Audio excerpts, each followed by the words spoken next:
Hello, everyone, and welcome to my currently 2 a.m. where I'm located here in the Pacific, on the West Coast of the United States. And I've got with me Allan Oh, my special guest, who I connected with through YouTube comments on a video.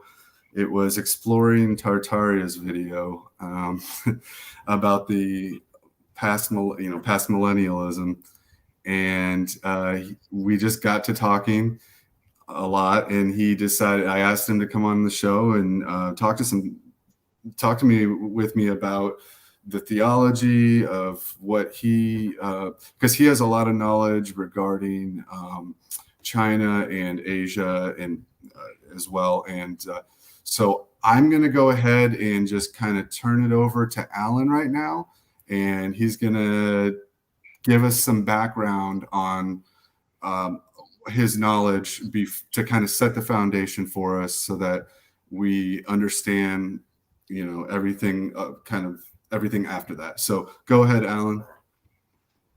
Okay, so I I grew up in England, so my English is quite good. But I'm originally a Chinese grandmother from Shanghai. But I live in Malaysia, which is supposed to be the territory of Ham. Because if you read the Joshua and Jubilee, they tell you which part of the earth belongs to Japheth, which part belongs to Shem, and which part belongs to Ham. Basically, it's very systematic.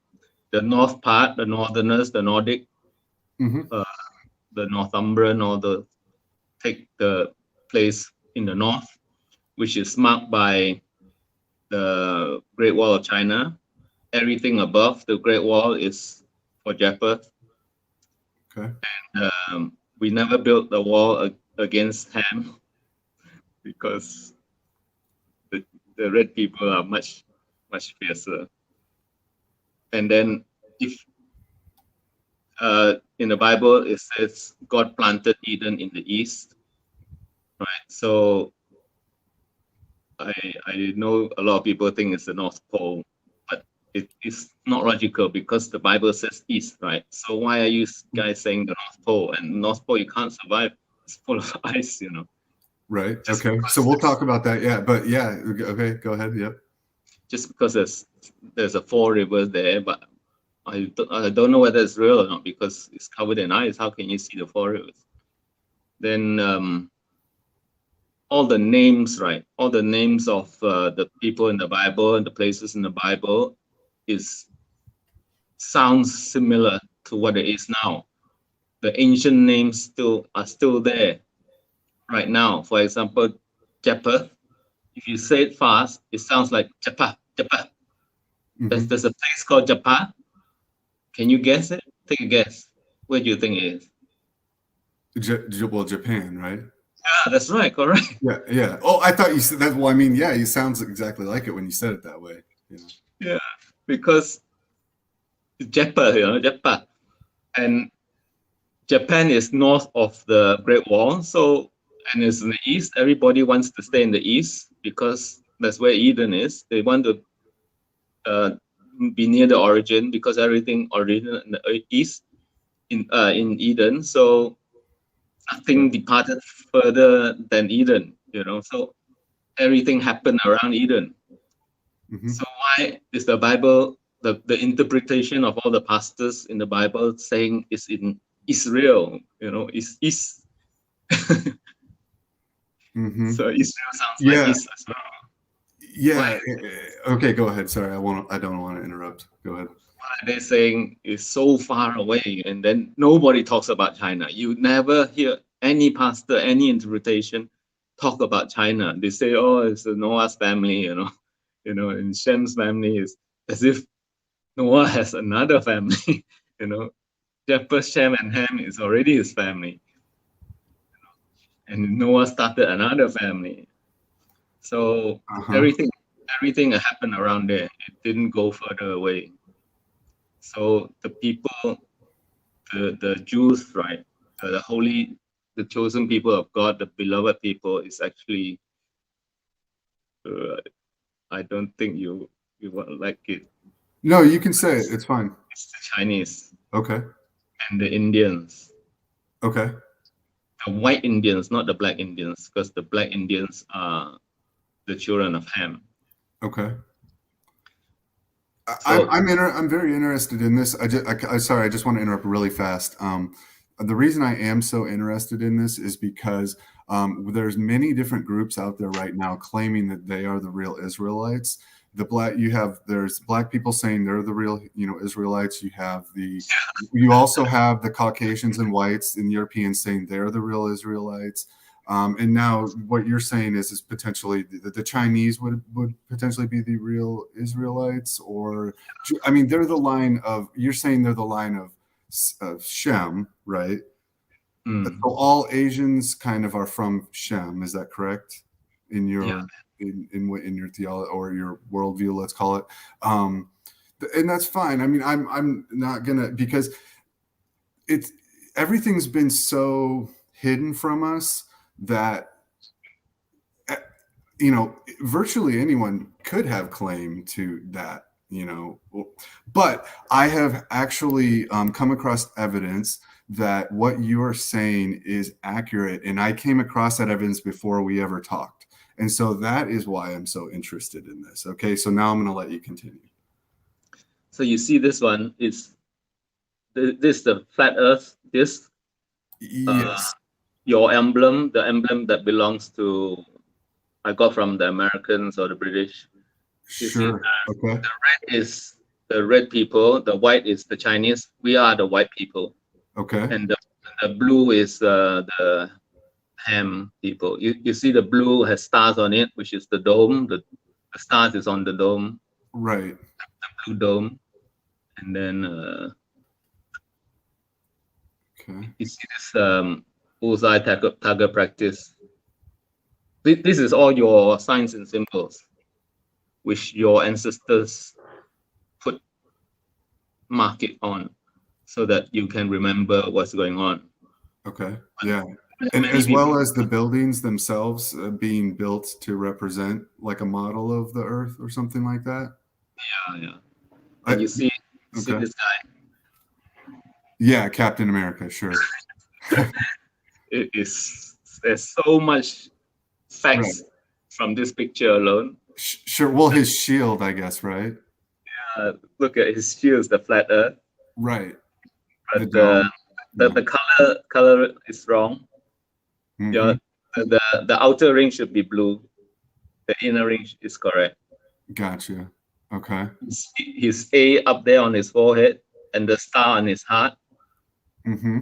And the two stripes on his abdomen. Okay. So, very interesting. Wow. Like Allah, God. We also call God Allah, which is, if you listen to, it sounds like our Lord, but if you listen to the Muslim pray, they don't call Allah, they call Allah. Okay. Which sounds like our Lord, our Lord. Right. And are you Muslim? You don't have to. You don't have to answer. I live with Muslim. I know everything. Sure. Okay. I hear you. Yeah. No worries. Yeah, we don't have to talk about Abrahamic religion. The story of Abraham. It's just that they call him Ibrahim, but if you say Ibrahim, you miss out a lot of the names, the sound of the names, where only Brahma is there. So Ah is obviously Allah. Brahma is the creator God, the Indian creator God, and it's not Ham. It's not Abraham. It's Abraham, which is a Chinese name. Okay. We call ourselves a few names: the Han people, the Wa people from Jehovah, and the people of the East, and the yellow people. So actually, it has a few names, which they're all very significant. So why does he have the two signs, the heart and the eye?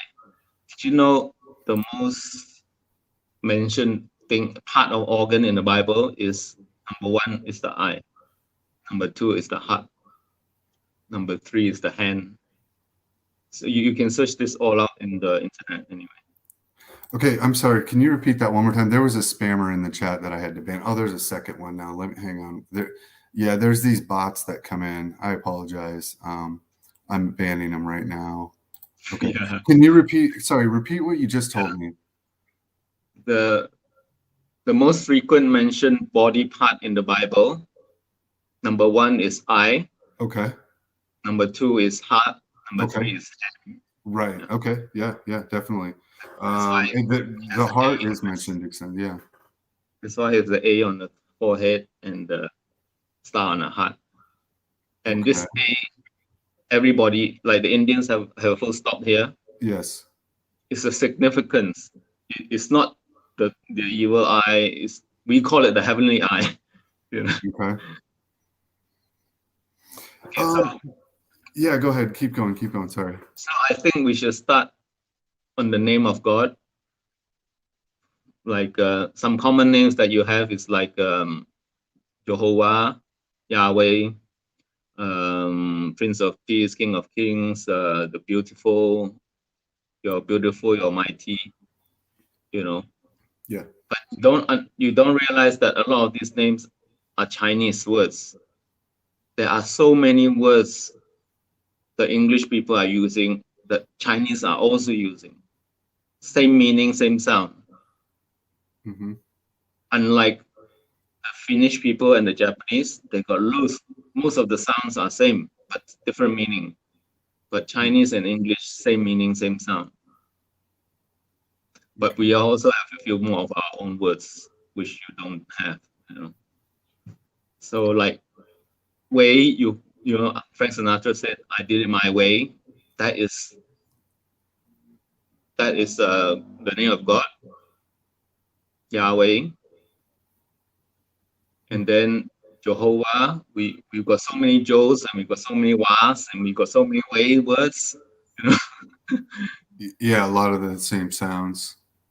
Yeah, and you know, sailors, when they say ahoy, yes, that's a Chinese word. What does that mean? Means ocean. Hoi means ocean. And it's a Cantonese dialect. So a lot of the words in the Bible, right at the beginning, is Cantonese dialect, which I'm a Cantonese. Okay. You know, Guangzhou. So the yellow emperor lived in Canton. So if you see the timeline of the creation until Tower of Babel, right? Yes. Everybody spoke the same language, one language. Right. Which is the language of God, because he speaks to us, so we learn his language, right? Okay. Yeah. So that means Noah, Ham, Shem, and Japheth, they all know the same language. Right. And then it goes down to about 3 generations or more. Actually, you know what? Do you want me to share my screen? I've got a picture that I can kind of show us that will probably help a little bit here. How do I share my screen? Here we go. Give me one moment.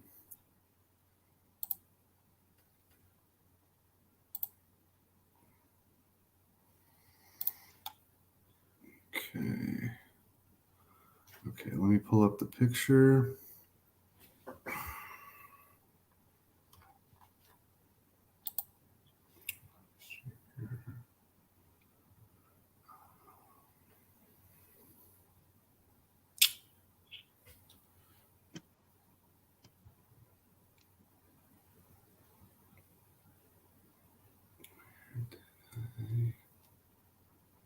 Sorry, gotta find it now.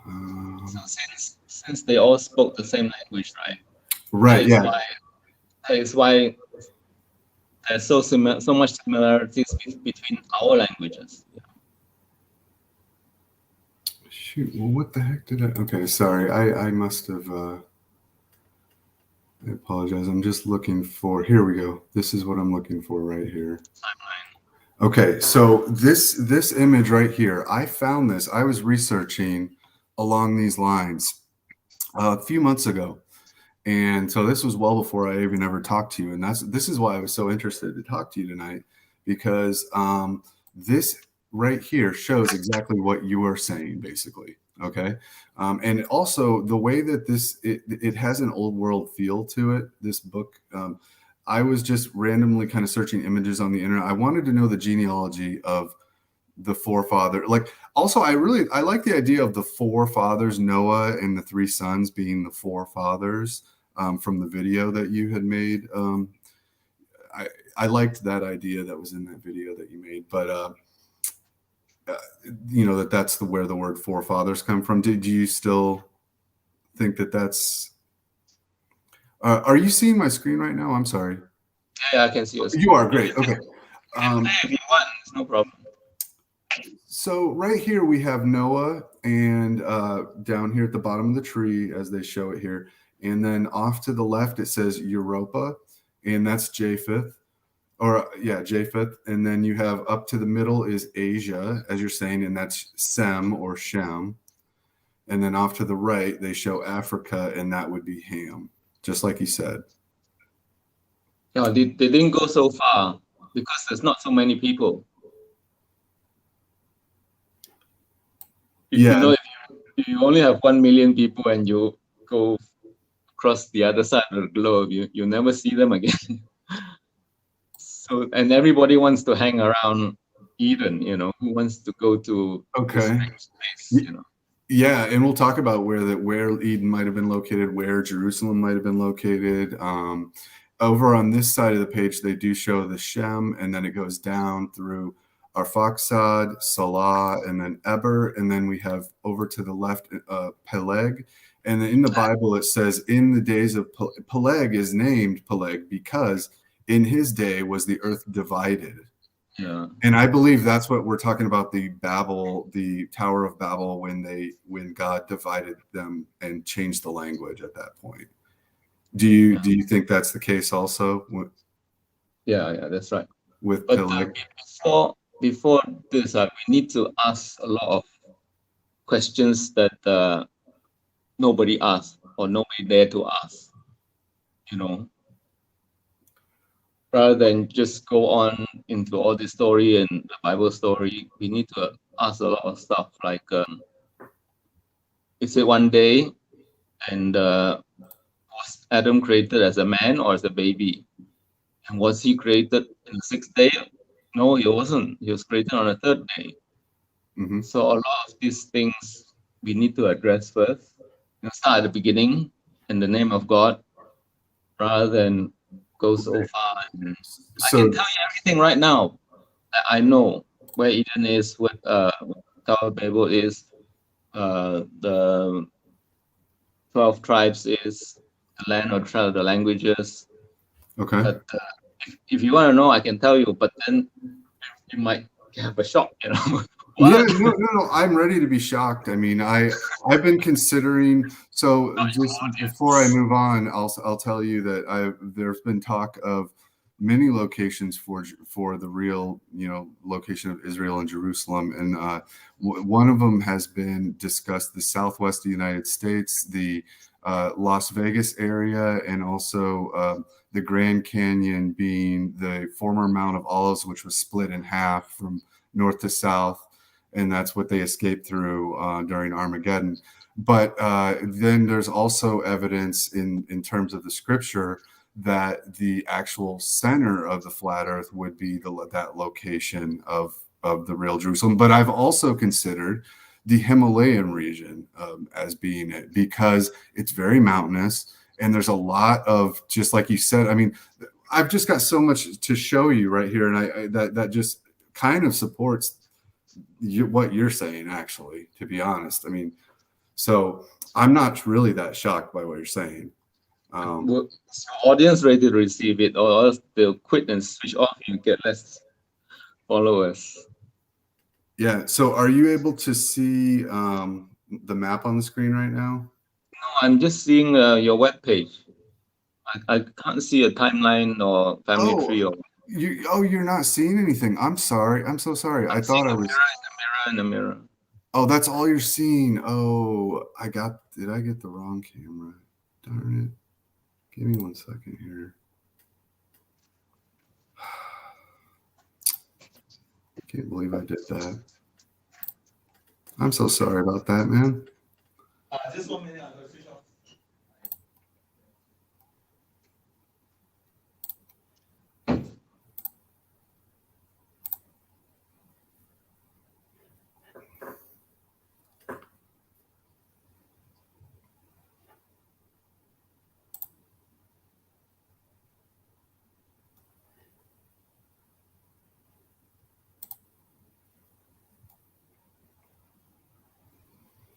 Well, while we're waiting for Alan to get back, no, looks like he's back now. Actually, I'm going to go back to that picture I had up. I do apologize for that, you guys. That was a big mistake. Probably because it's very early in the morning here. Okay, I'm so sorry about that, Alan. I do apologize. This is what while I was talking, this is what I was trying to show you. So I thought you were seeing it. But this is from an old book. I don't know if this would be, pre-reset. I'm going to call in my theology right now. I consider there to be the 1,000-year millennial reign of Christ as that time when, a lot of the marvelous structures that are left over today that we see, what you might call magnificent architecture and things like that. I think it was from that era or built during that era. Possibly pre-Armageddon as well. I mean, I think they had high technology back then, more than definitely more than we've ever been told. But this book right here to me had kind of an old world feel to it, to where this might have been pre-reset. And this shows right here exactly what you are saying, where you have Noah here at the bottom, and then you have Japheth to the left, which is Europa, Asia in the middle, which is Shem, and then Ham to the right, which is Africa, is what they show on here. So that book right there, this old book, wherever, I don't have the source on it, but it basically says exactly what you're saying. And then here we had Shem down through the line and through Peleg, and then they do show the Babel and talk about them being divided in that day and everything. But also, I'm going to go back to the map here that you can see now. And so I guess, why don't you tell me where you think Eden was originally located? It's very simple. Wait. I was going to talk about God, right? Look at this video, right? This is Son of God, okay?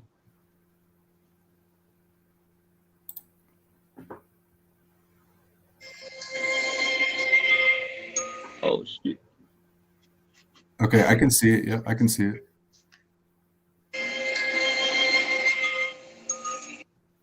Do you see that? That was caught on CCTV in Indonesia.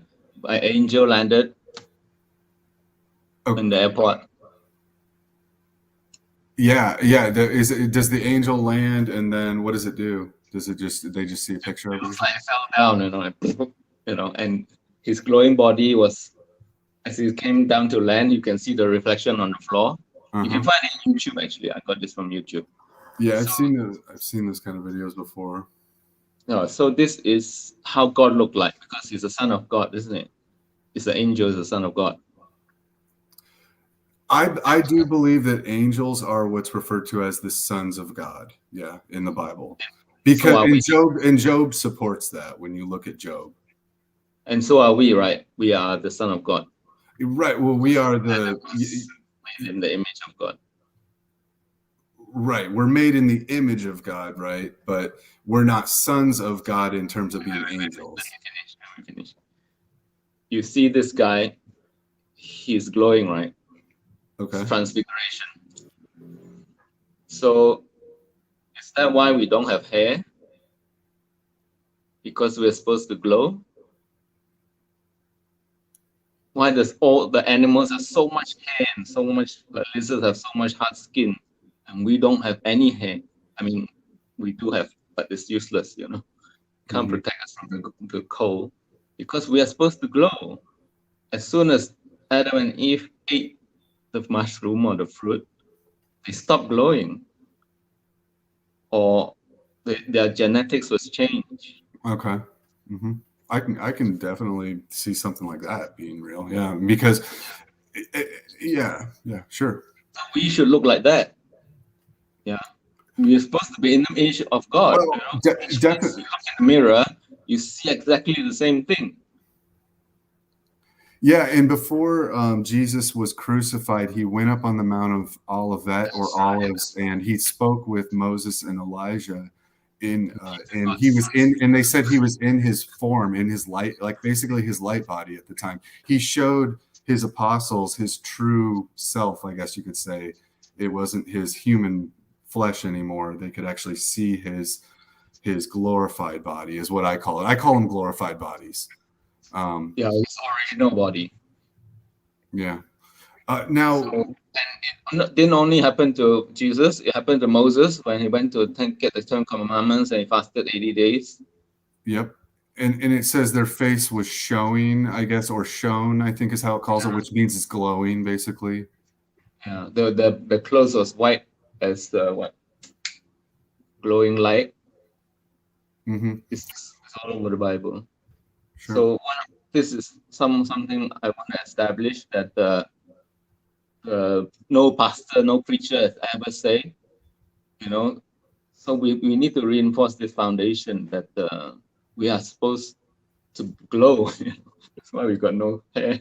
And then if you think further ahead, right, then what about the black people? So they're not gonna like what I'm gonna have to say. So, that's okay. It's what we're here for. That's what we're here for, man. It's okay. Trust me. I've don't worry. I've heard it all. I'm not gonna get mad. I'll just say this. I'm not necessarily gonna agree with everything you say, but I'll consider it for sure. So the other thing is I forgot what I'm gonna say.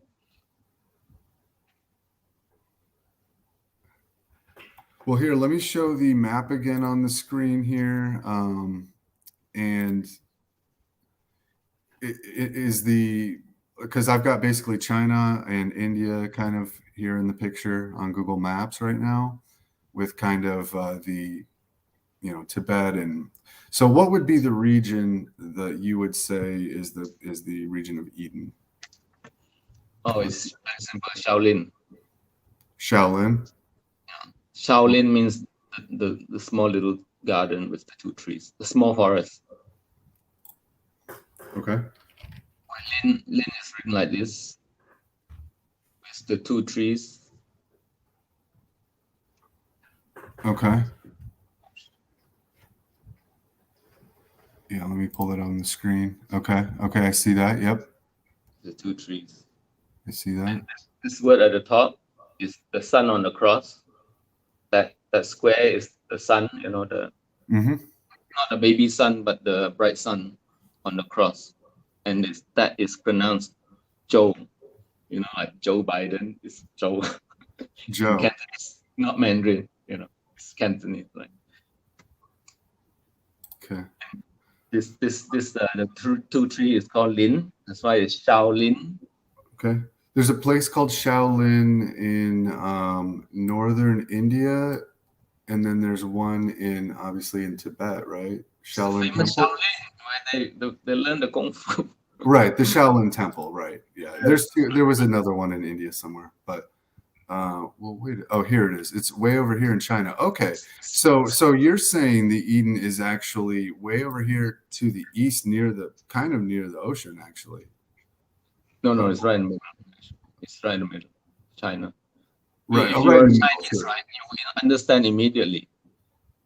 If you look for the place names with 2 trees, we also have Guilin. We also have Shaolin, but Guilin is very far away. It doesn't have 4 rivers there. It's not near to Adam and Eve's burial site, and it's not on a hill. Okay. And it's in the east. China is in the east, right? Right. And it's always, I've always heard it referred to as the East versus the West being, European or American kind of, So. Okay, we have Five characteristics for Shaolin. So if Shaolin was Eden, then east of Eden is where they got kicked out, right?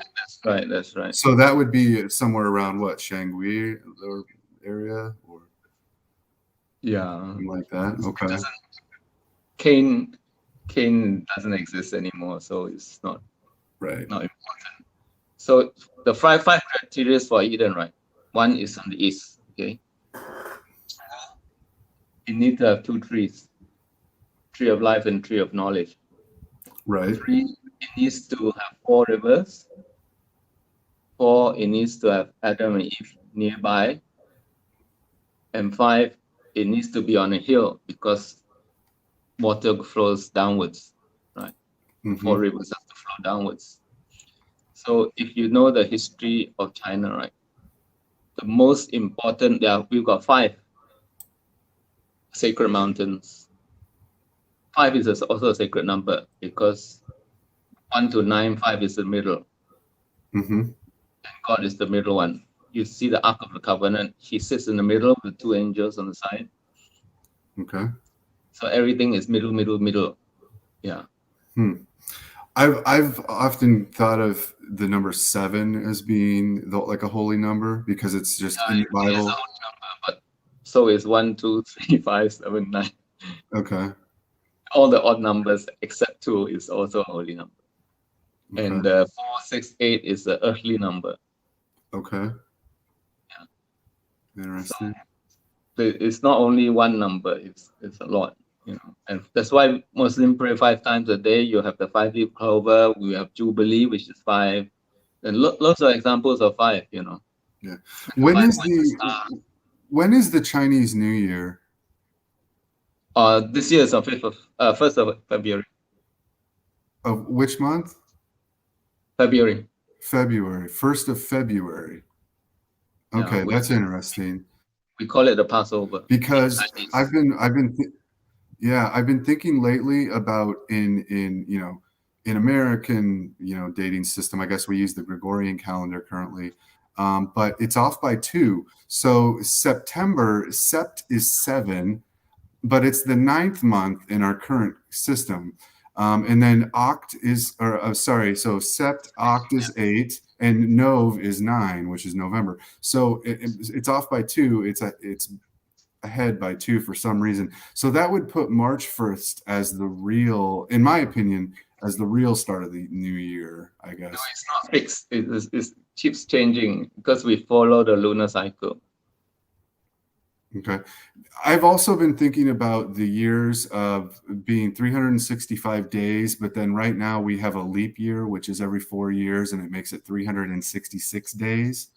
And I kind of think that might be a deception or a fraud. I think the real year might always be 365.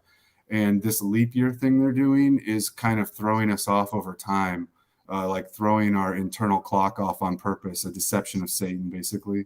What do you think about that? I think we're jumping all over the place. Okay, that's too much jumping. All right.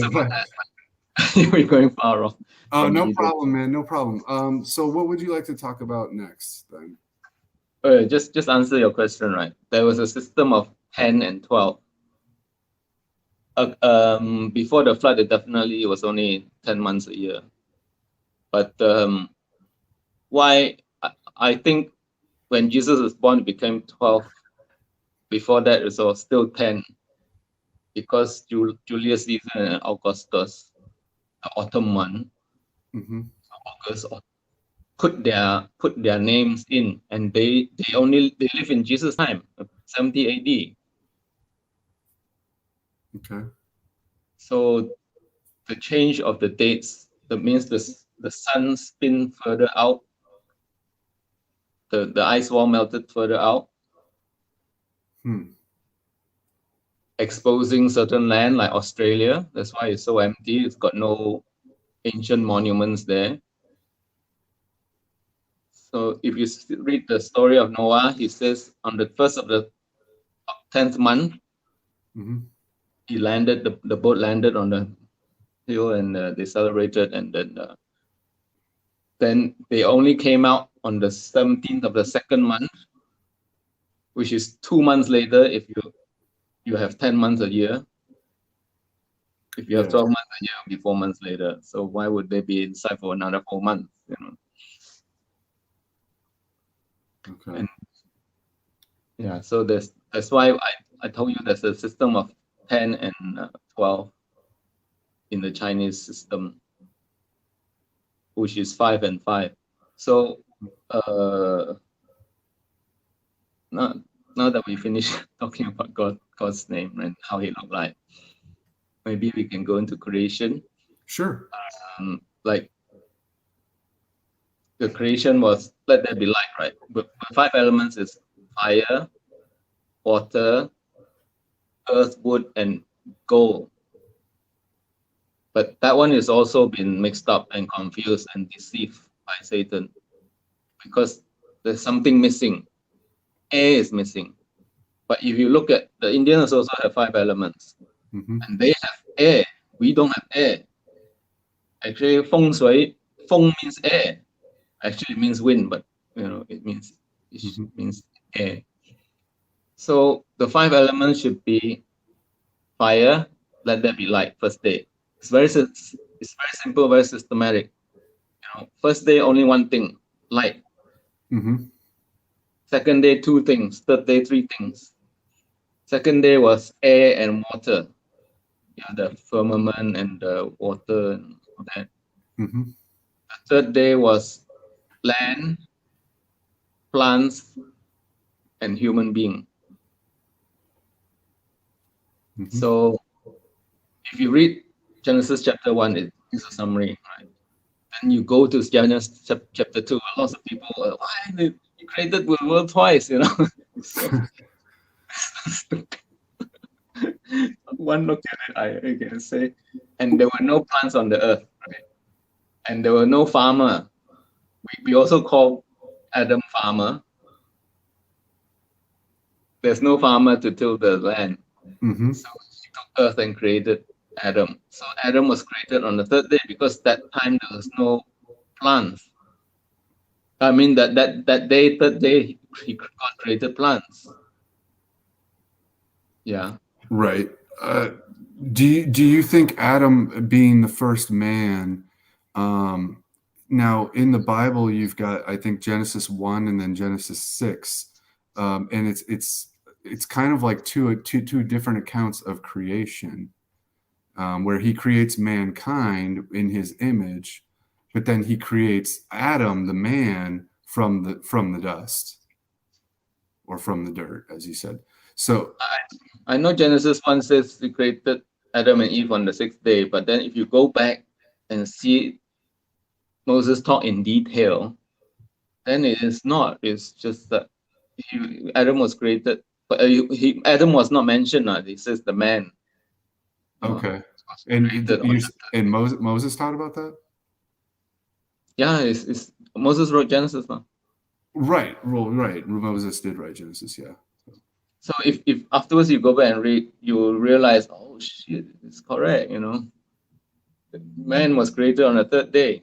And if you see numerologically, right, 3 plus 6 is 9. 9 means success, complete. Adam 3, Eve 6.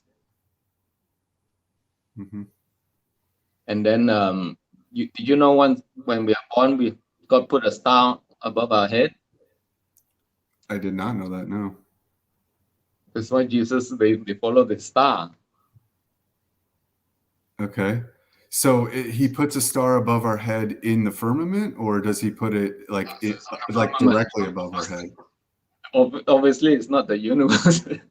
Well, no. I mean, is it an actual star in the firmament, or are you saying this is a star that? Oh, okay. So you're saying right now I have a star up there. That's right. If your star falls, you die. If you die, your star falls. Oh wow! I've never heard this before. This is Chinese knowledge, Okay. The emperor will say, "Oh, my enemy is dead." You can see his star falling. Okay. Wow.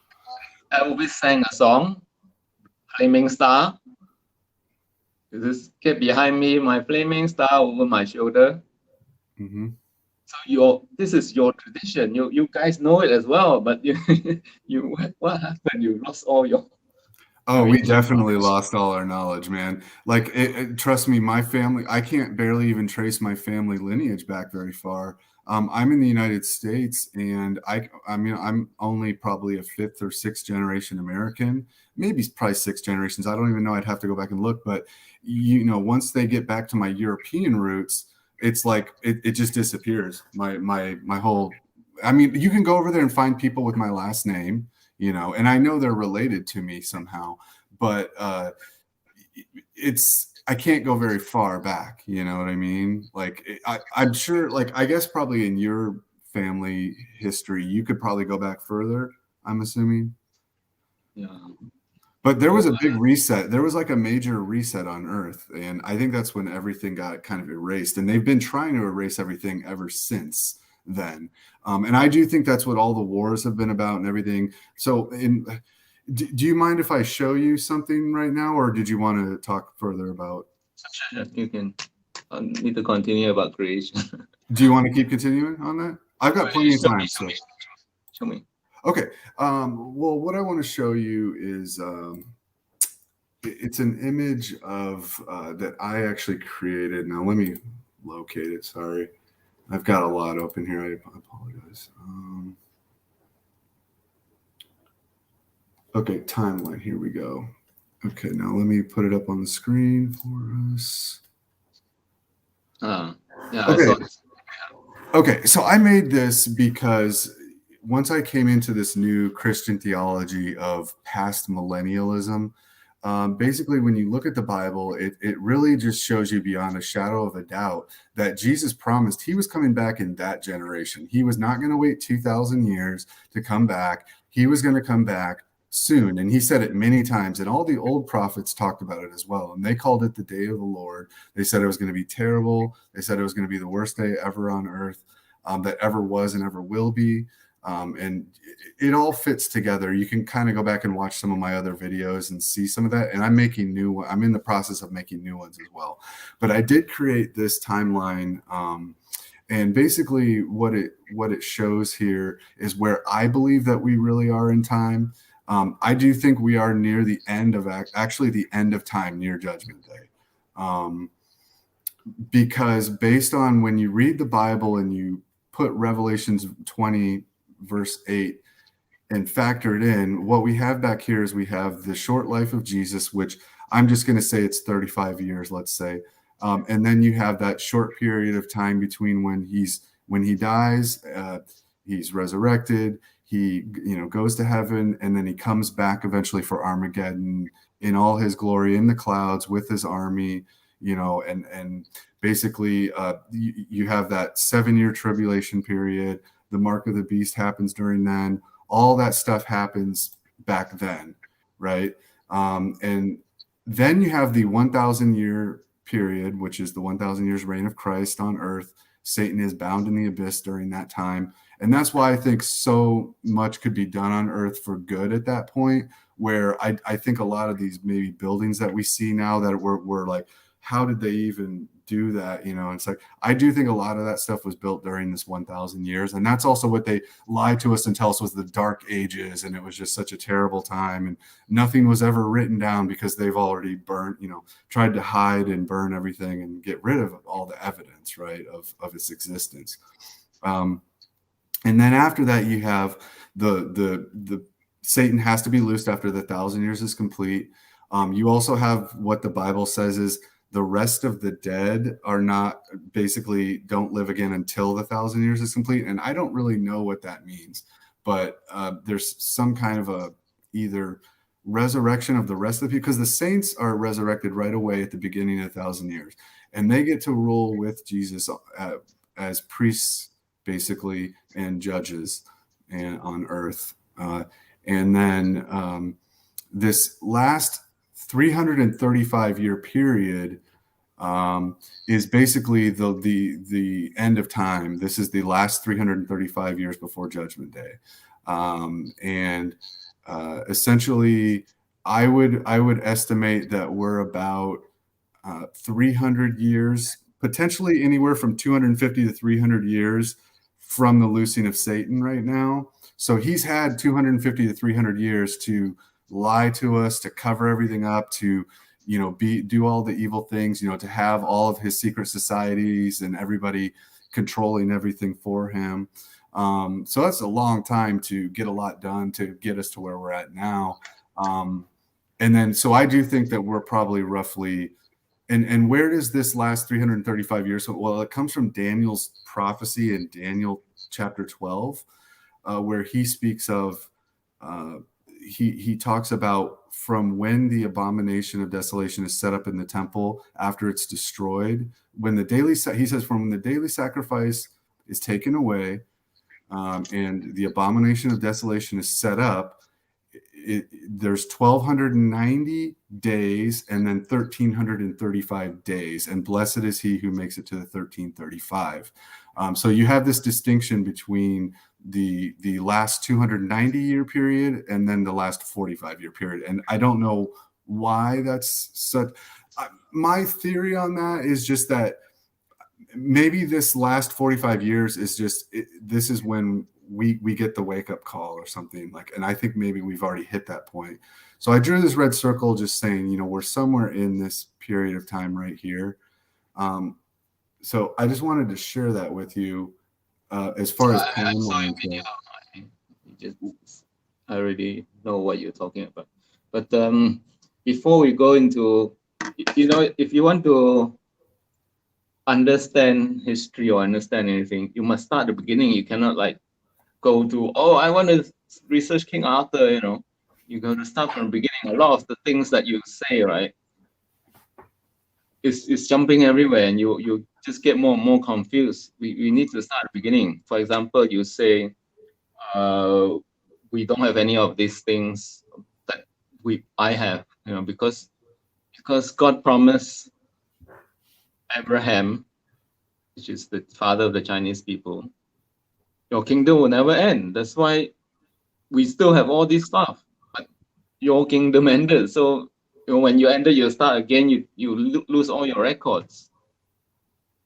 Yes, I totally see what you're saying. You're right.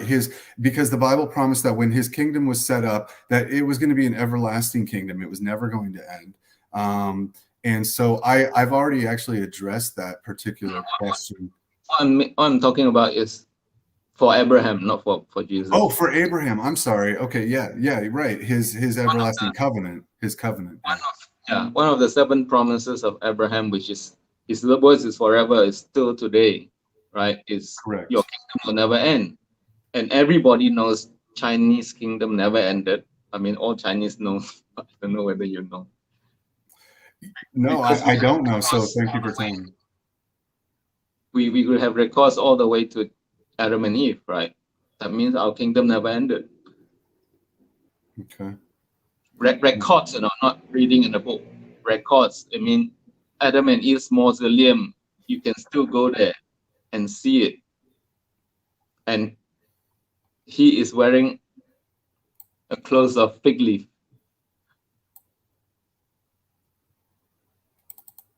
He's wearing what? An apron of fig leaf. An apron or fig leaf. Okay. So I'm going to share. Is it all right if I share the comments that we were writing to each other? Because it had a lot of information in there about what we're talking about. No, I think we should continue with the foundation knowledge. Yeah, that's what I'm talking about. That's way too far. It's way too far? Okay. Continue creation. Yes. Okay. So the 4th day was sun, moon, and star, right? Yes. Which is light, fire, same as the 1st day. Yeah, so you see the 5 elements. 1st day, 1 element. 2nd day, 2 elements. 3rd day, 3 elements. It's all together 6. But if you don't count Adam, it's 5 elements. Mm-hmm. Yeah. Fire, air, water, earth, wood. So there's the 5 elements. Then on the 4th day, it started again. It's a cycle.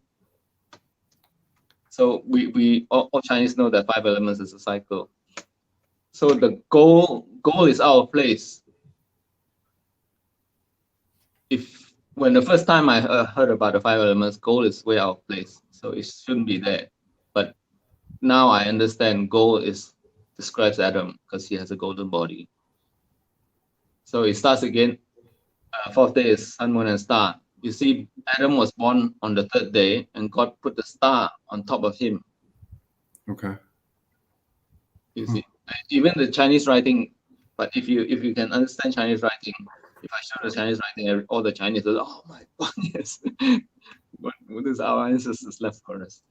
So star means sing in Chinese. We call it sing. So it sounds like God didn't speak; He sang, He sung. Okay. Yeah. Sure. That's exactly how I think it happened. Yeah. I mean, I consider the creation to be a vibrational thing where his vibration that's coming out of his mouth is basically creating everything, right? And if he chose to just shut his mouth and stop the vibration, everything could just cease to exist in a moment if he really wanted it to. That's right. If that makes sense. That's how I consider, Is this Chinese? Oh, I that's can English. see it. Yep. Yeah, I can see that. Yep. This So I is the see five metal, elements. metal, earth, water. I can't see the bottom two, but wood and fire. Okay, yeah. Yeah, it's not in order. It's not like what I say: fire, then water, and air. But this is the Chinese stuff, and it's in the cycle, right? Sure. So you see, Adam was born on the third day. Then he put a star above his head. So it's true that Adam was created on the third day, according to our tradition. So on the fourth day was one thing. Fifth day, two things. It was animals that live in the water, animals that live in the air. Mm-hmm. Yeah, like second day was water and air. And then the sixth day was animals that live on land, that eat wood, that eat vegetation, and Eve. Yeah, you see, it's a cycle of 5 and a cycle of 6. Okay. So meaning God used a 10 system. There's only 10 months in a year. Okay. And when the dome fell down, the sun could go further out. But then I don't know whether it's during Noah's time or Jesus' time, because we do know that the rainbows didn't exist before the flood, but they did after the flood as a covenant. So I think there was a change in the earth in that time. There was some kind of a physical change that happened where the light wouldn't refract into a rainbow before the flood, but it did after, or he's somehow, I don't know if he changed the law of physics or something. Yeah. There was a smaller dome that have 2 times atmospheric pressure. That's why when people did experiment with 2 times pressure, everything became bigger. I've heard of that, yeah.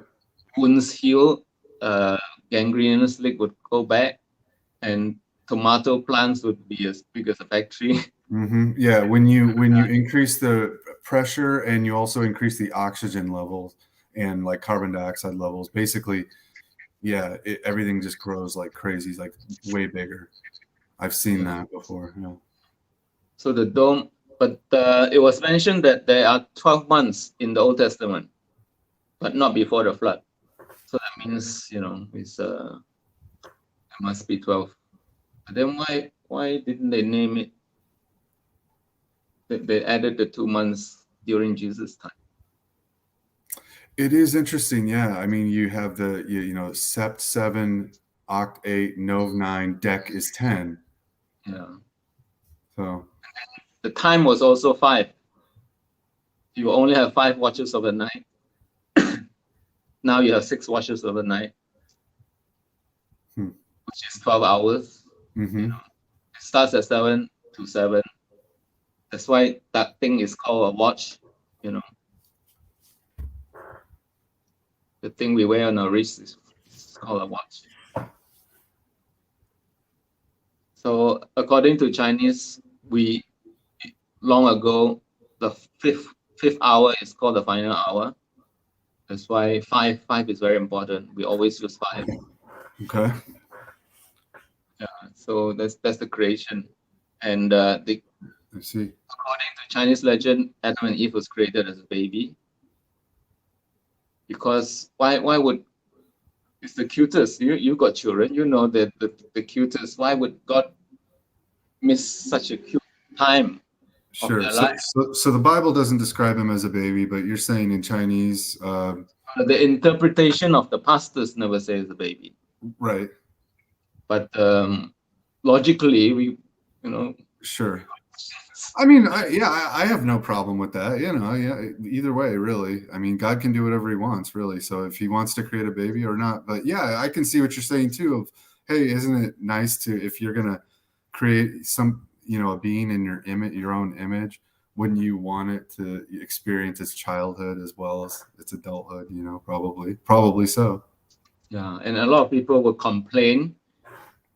When I met some people in China's train, I said, "Oh, I can explain Chinese culture to you." And when I told them God created Adam and Eve as baby, they got so angry. They won't survive a baby. How can a baby survive? I said, "What? You forgot about God is there?" Now, did you are you saying that they were a baby just because you think that, or is that an actual teaching that is done? All the Chinese writing says Okay. The Chinese writing says that. Okay, yeah, sure. Even in Noah's Ark, he only took babies inside, and it's confirmed in the book of Joshua, where this lion took 2 of his cubs there, and the cubs chased the mother away. Yeah, right now I don't read a lot of the apocryphal texts or extra biblical texts right now because I'm still focused so focused on understanding the Bible first before I go to all those other texts, and that's just because I used to, read the book of Enoch and all these other things. And I feel like I might have been led astray when I was doing that, where I hadn't even read the Bible yet and I was already believing Enoch. And so I just feel like I'm going to get a really solid foundation with it first. It could be years and years before I even start to look at other books, Wait. So. You can study the Bible faster by listening to it.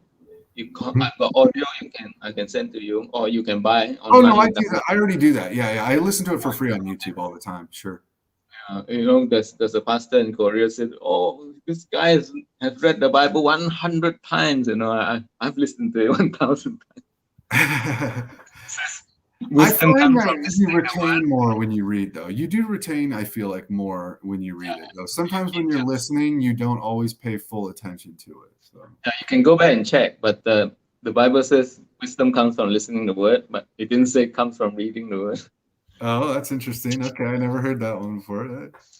But then when he's a Korean guy, and he doesn't know the Koreans are the descendants of Abraham, because Korea is called Han country, Abraham. Okay.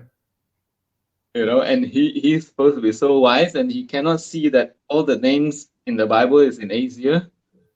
It's just like Zakir Naik, this Muslim preacher from India. He's so versed in the Quran, but he can't see. A few Indian ladies will come up. What? Look, you see the name is in India. He said, "No, it's in Arab." Okay. So but there's the creation finish, and then God created 2 babies, and he played with them. He made animals, and he brought it to Adam to name. And in Chinese, to play is God playing with Adam and Eve. The writing in Chinese. Yeah, so the actual Chinese characters is to play. It depicts Adam and Eve. Is that what you're saying? Yeah, it's symbolic. It's a pictorial form. It's not hieroglyphics. Sure. So and lots of more writing. There are 40,000, and the words are so complicated that there's so many ways to talk about it. That no man can create this writing. It's the word. It's the word of God. Yeah. I show you one writing, right? Yeah, This, and this so what you're saying is really the real word of God is hidden, not hidden in Chinese. It's contained in Chinese writing, basically. If you can decode it, I guess you could say. Uh, is that correct or? see this word? Yes, It's the sun. It means the sun. It the looks sun. like Trinity, Yes. and it has a crucifix on him. Okay. Sure. And then the word is written like this. You just add the love of God on top. The love of God on top, or the hand of God. The hand of God on Yeah. top. This is word. And why is word and sun together? So this is pictorial form. But a lot of Chinese, they cannot see this, because they never study the Bible, and they just can't translate what this is. Right. And the translation, they've written thick books on it. Even the emperor of China made a dictionary. It's all rubbish.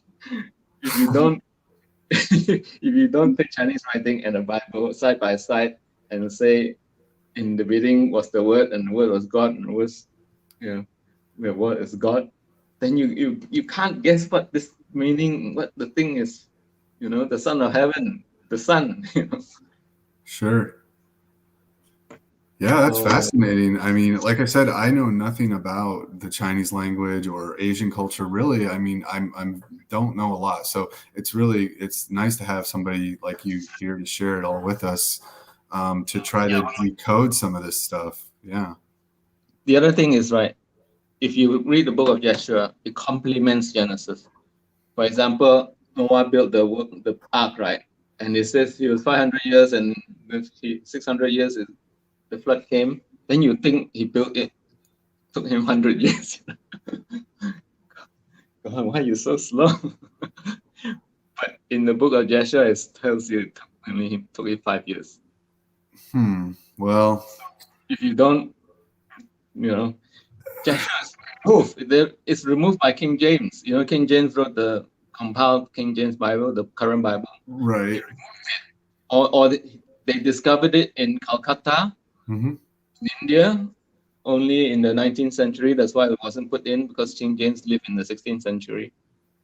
So if you read that, then it complements, Do you have a favorite translation of the Bible in English that you would recommend? favorite translation. Well, I compare all of them because they are all like they're all missing. You think they're all missing things basically because it was taken away with the King James version. They took away a lot of the apocryphal text, the Book of Jasher and stuff like that. I mean, you're reading, right? Read Joshua and Jubilee as well. Although Jubilee, there's something wrong with it.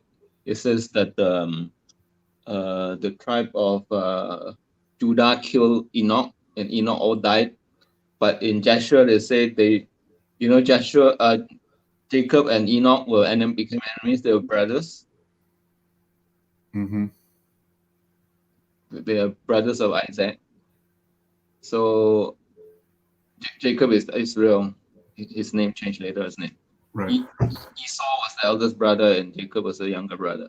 Right. And God predicted that the younger will be greater than the elder, which is still correct today. Most of the elder is not as good as the youngest. And then in Joshua, they say they unite and became good friends again. But in Jubilee, it says Jacob killed all the family of Esau. So there's some contradiction there. Mm. But Jubilee is counted in Jubilees because the life was so long that they have to count 50 years. Like they say Adams lived 197 years in China. It's not years, it's Jubilee. If you convert the years into Jubilee, it's correct. It's 930 years. Oh, okay. Yeah. So so you need to if you can download Joshua as well and read it. And now I want to show you the three sons of Noah in the Chinese. Sure. We have a picture of him and a writing out. In Joshua, it says Noah's wife gave birth to Japheth, and then 2 years later he gave birth to Shem. So Noah only had 2 sons. Ham is not one of his sons. Well, where did Ham come from? He's a nephew. He was taken. I'll have to go back and read that one. I'm gonna have to go back and read that one. He's the nephew, which is short for Naphtali. Okay. And he was adopted because. Okay. Well, wait till you see the picture of the. So in the Chinese writing also, well, Chinese yeah, records. And we don't know we don't know the wives' names either. We don't know what line, bloodline the wives were from. The 3 wives of the It says in Jubilee. You see, this is in the Museum of China. The top one is Noah, and he only have 2 sons. Okay. Okay. So if you look at the picture, you understand why.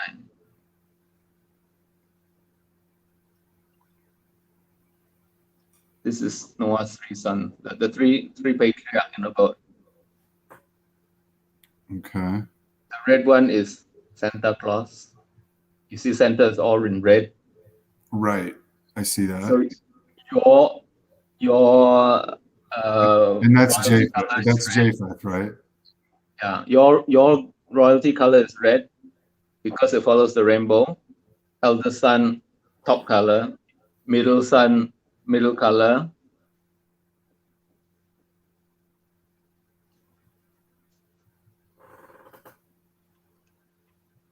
Okay. See the rainbow? I see that, yeah. Top son, top color, red. Middle son, yellow color. That's why we are called the yellow people. Okay. And then the last son, so it's also very systematic. First son, 1 color, red. Second son, 2 color, yellow and white. You see, our skin is white. You notice a lot of Chinese girls, they're very white. This is Shem. This guy is Shem. Right. Okay. So you see the hat that he's wearing is the manna. Manna fell down in Noah's Ark. So the second son, 2 colors, white and yellow. Third son, 3 colors, blue, green, and black. So you look at the flags. Yep. It has the same color code, red, yellow, blue. But the blue can be green or can be black. You see the flag of Germany. It's a black in there. Right. Red, black, and yellow. It is, I believe. Yep. Just like you said, yeah. And this lines, why is it lines? What does it imitate? Doesn't it imitate the rainbow? Sure. And okay. sometimes it's like this, sometimes it's like this. Okay. This is all new information to me, man. Well, very, very interesting. I must say. And the significance, right, is all over the place. You've got this same color code all over the place. Like the traffic light, red, yep, yellow, green. And the chess pieces, your chess pieces has 8. This is Noah's Ark. The last one is called the rook. You know what's the meaning of rook? No. Black. Oh, okay. Also the crow. The crow is black. Okay. And then look at how you wear your clothes. Donald Trump. Notice the 3 colors. Mm-hmm. The red guy is in the middle. His name is Tai. See, this is Tai. Where's my finger gone? Mm-hmm. This is Tai. His name is Tai. That's where you get Tyson, because his descendants is named after Mr. Thai, and then Thailand? and the black. Is that where you get Thailand also? No.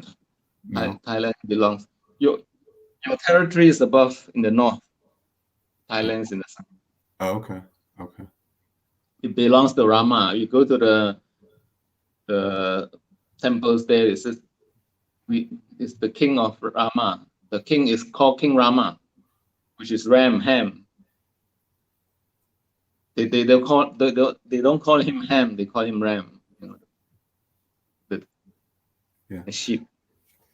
Hey, I just want to say hey to T-Ball in the chat. You are officially, I think, our only real viewer that's commented. Everyone else has been a spam bot.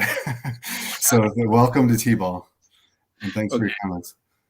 You look at Yep, Ham. I can see. You look at Ham.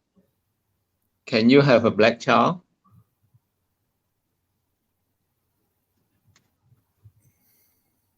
We can't. Can you? I can't have a black child. You can't have a black child. Right. So do you think Noah can have a black child?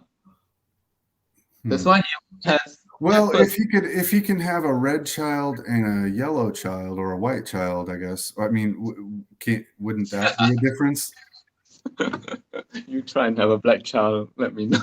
Well, no, I'm just saying, and you know, I think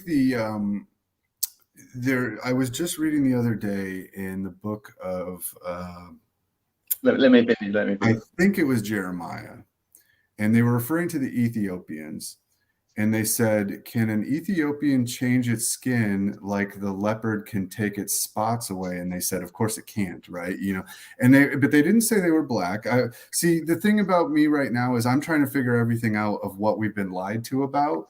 And so in one way, when I read the Bible, I don't necessarily know if, let's say, for example, an Ethiopian is necessarily a black person, or you don't know who the Ethiopian is, because the film Noah's Ark, they're all white. You know, there's no black guy there. Right. So what I'm saying is I'm trying to find evidence of who's who. You know what I mean? Who's being referred to here? And I did find a passage, and I think it was in Jeremiah, and they did refer to the skin of the Ethiopian and saying that they can't change it. And it did make me think that the Ethiopians were known to have black skin. You know, is what it sounded, but it could have been referring to, because I know there's a hidden history of blacks in the world. There's definitely a hidden history. There used to be like black royalty and things like that, and they had coat of arms and all sorts of stuff, and they've been erased from history basically. So I know that has happened, but I'm just trying to figure out like who's who. You know, you see this guy? He looks like African Indian. You see his hair? We inherit the hair. We are the heir to the throne. The hair, H-E-A-R, is same as hair. Okay. Yeah. So if you have red hair, you're not going to be his hair, his heir. Yeah, I'm not his heir because I've got straight hair. He's got curly hair. It's afro. That's where the word hair comes from. Hair to the throne.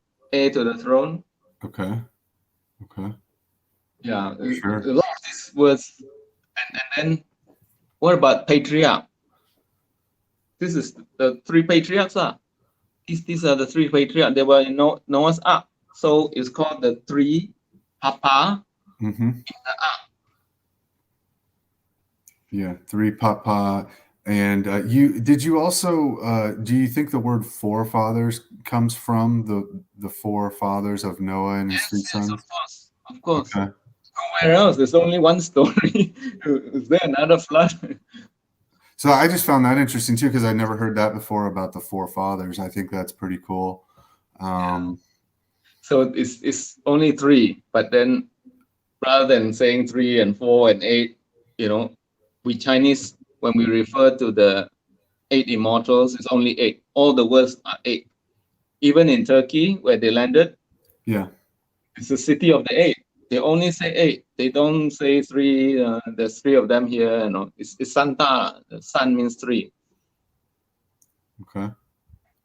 And then you see This guy has no mustache. The white guy got no mustache. Right.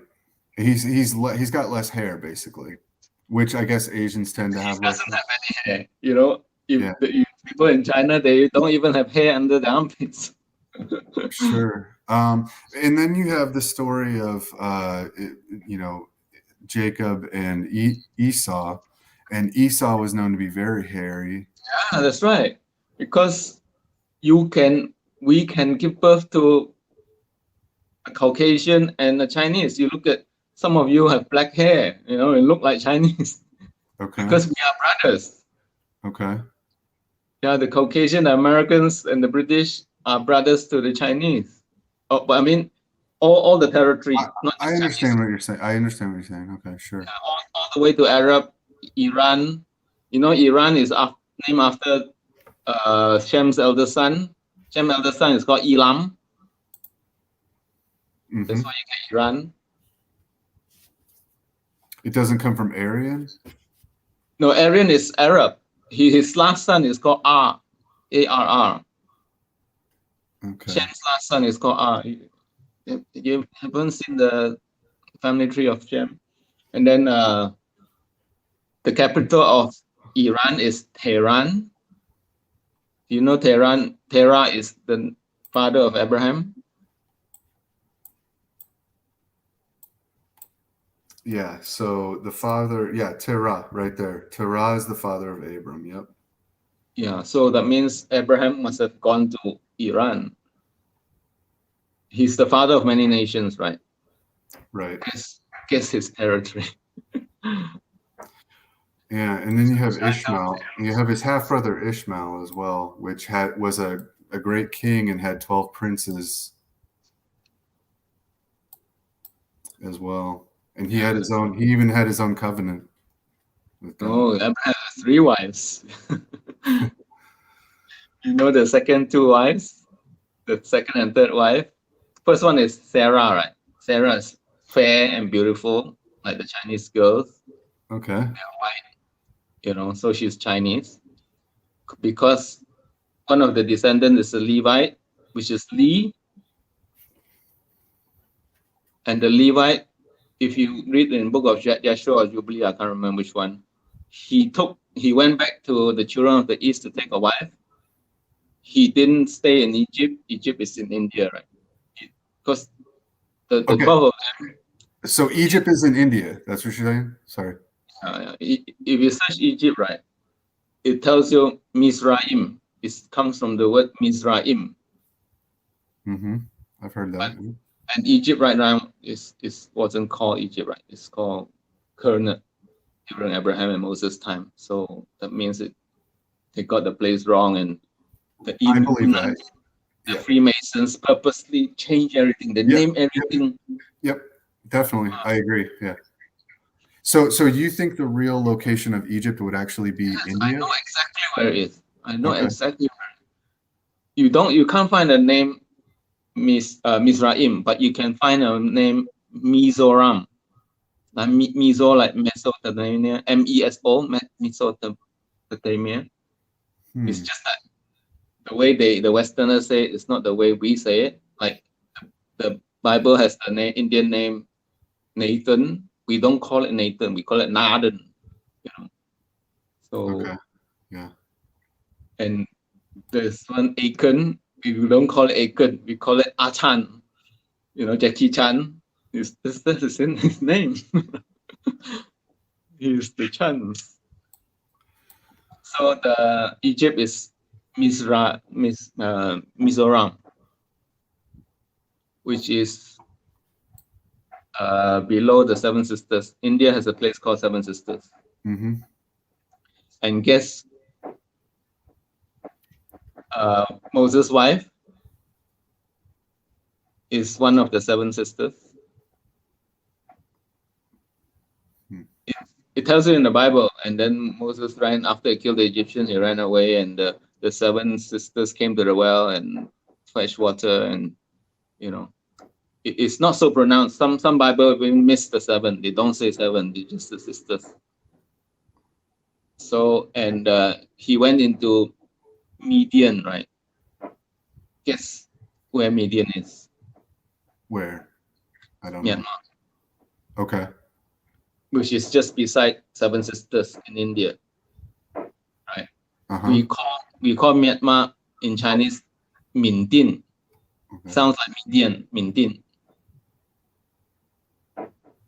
Hmm. And the Red Sea, Moses passed the Red Sea. Moses is Chinese. He's the clan of the Levites, so he's also a Levite. Okay. So Moses parted the Red Sea. Did you know there's a river called Brahmaputra, named after God, Brahma, Abraham. Okay. That river turns red every year. It still turns red now.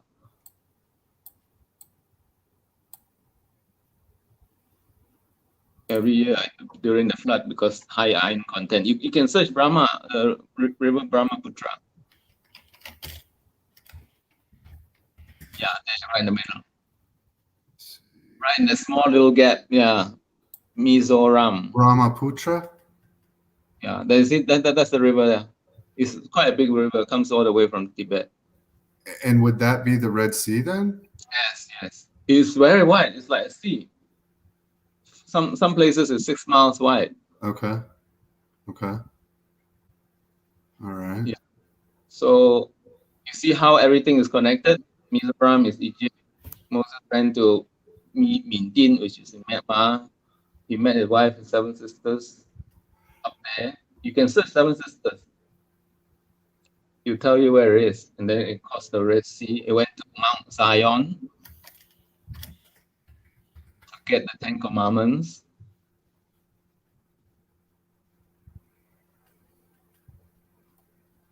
Seven Sisters. Yeah, when I type that in, it just says Northeast India. So yeah. Yeah, you're looking at the east of India. Because Bangladesh is not part of India. It's on your left-hand side.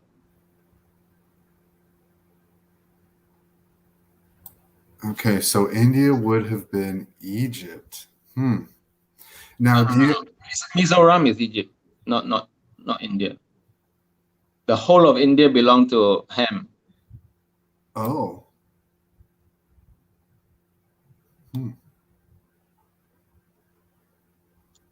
And then Abraham chased them out. So now the white people in India are the 12 tribes because the names are there. You know, Asher, Dan, Naphtali, Manasseh, Simeon. Yeah, they're all there. I only managed to find 7. Okay. Out of the 12. But Lee is not there. Lee wasn't given any land, but they include his name in their land, like Naphtali. Yeah, it's Naphtali is Nepali.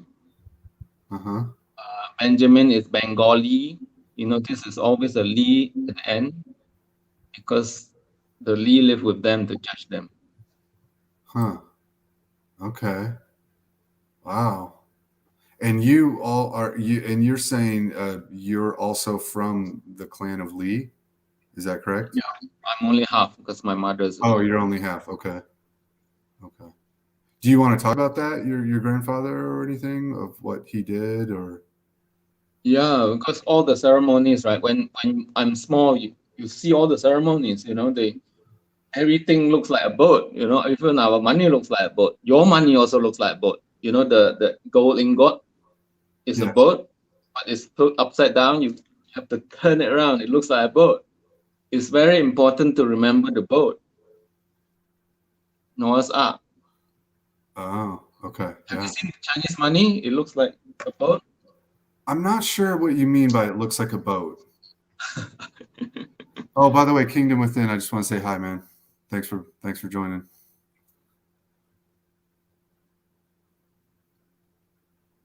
And then what was I talking about? Yeah.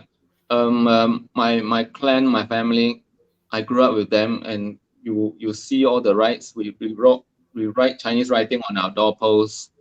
You know, we paint the blood of the ram, but it's horrible to paint blood every year. You just put a red cloth on your doorpost. Yeah. And we call it Guolian. Guolian means Passover. Okay. And then we do everything that Leviticus talk about. We put the bread on the altar, and we have 7 candlesticks and incense. We burn incense. That's the daily sacrifice. And people say that daily sacrifice, and they don't know what it is. Yeah, and so your grandfather is from the Levite clan, also known as Lee, as you're saying, shortened to Lee, and you said he lived in the temple of the Heavenly Father. Yeah, we call. I'll just show you the altar.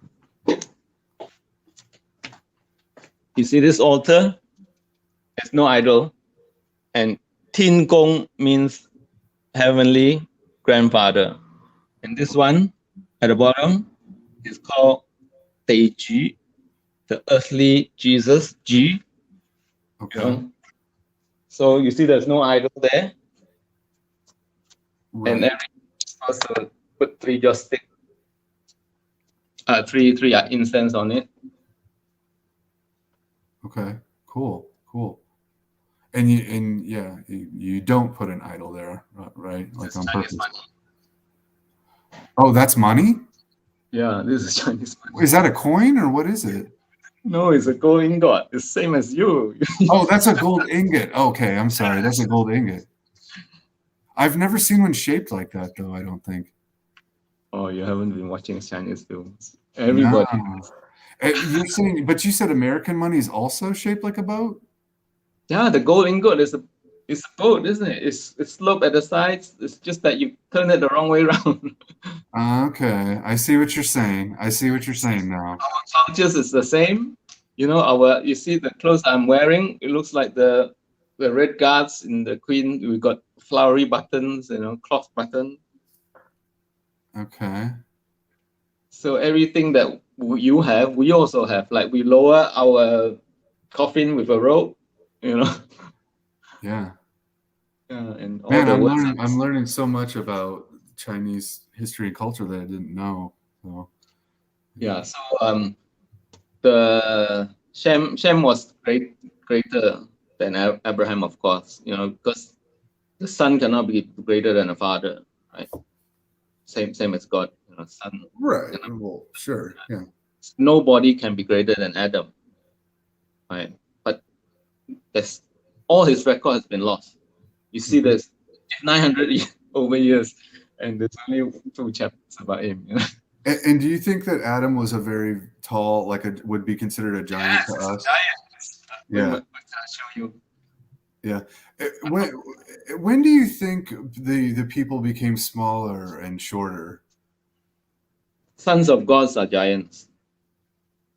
Yeah. When the sons of God came. Sons of men are not giants. Okay. So but Adam would have been a son of man, though, right? No. Adam is a son of God.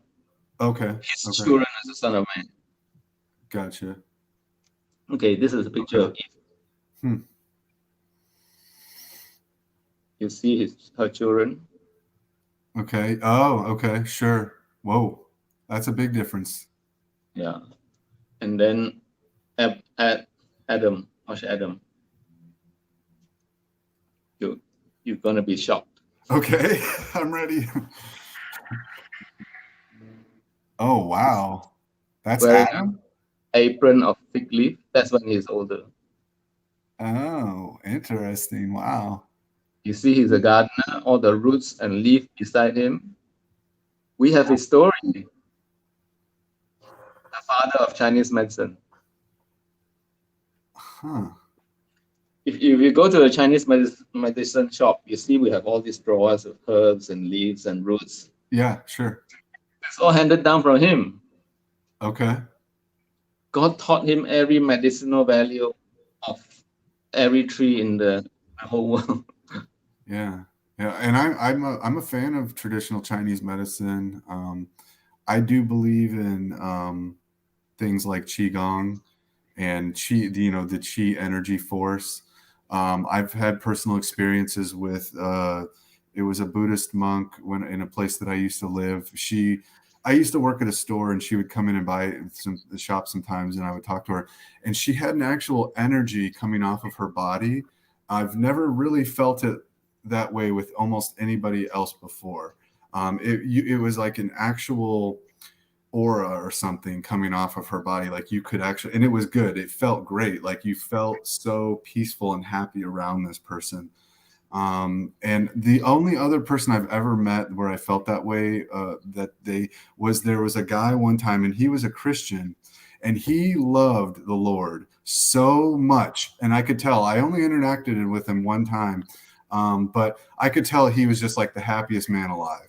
Like he just loved God, and he was, I could just tell that he had such a joy inside of him, and I was very jealous of how happy that guy was, and I still am to this day, because I don't know if I've ever felt the way that I know that guy felt.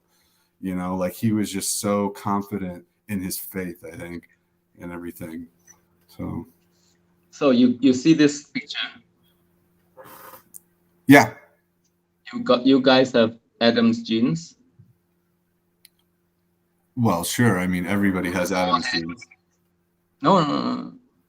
We have Eve's genes. Okay. You notice the bald head? Okay. And the red hair? Yeah. Okay. So you guys are the alpha male, and we are the feminine, the meek. You see, Shem is shorter, smaller. Uh-huh.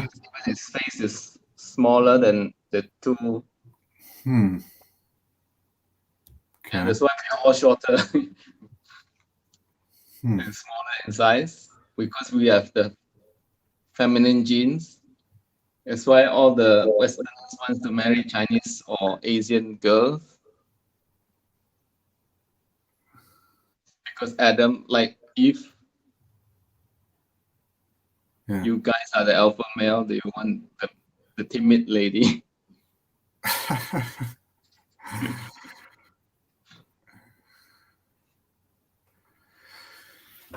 Chinese wife. Now, can you tell me, when your grandfather would do the rites in the temple of the Heavenly Father, did he know he was doing a rite? Did he know that he was doing a rite of God, or that it was a religious thing that he was doing?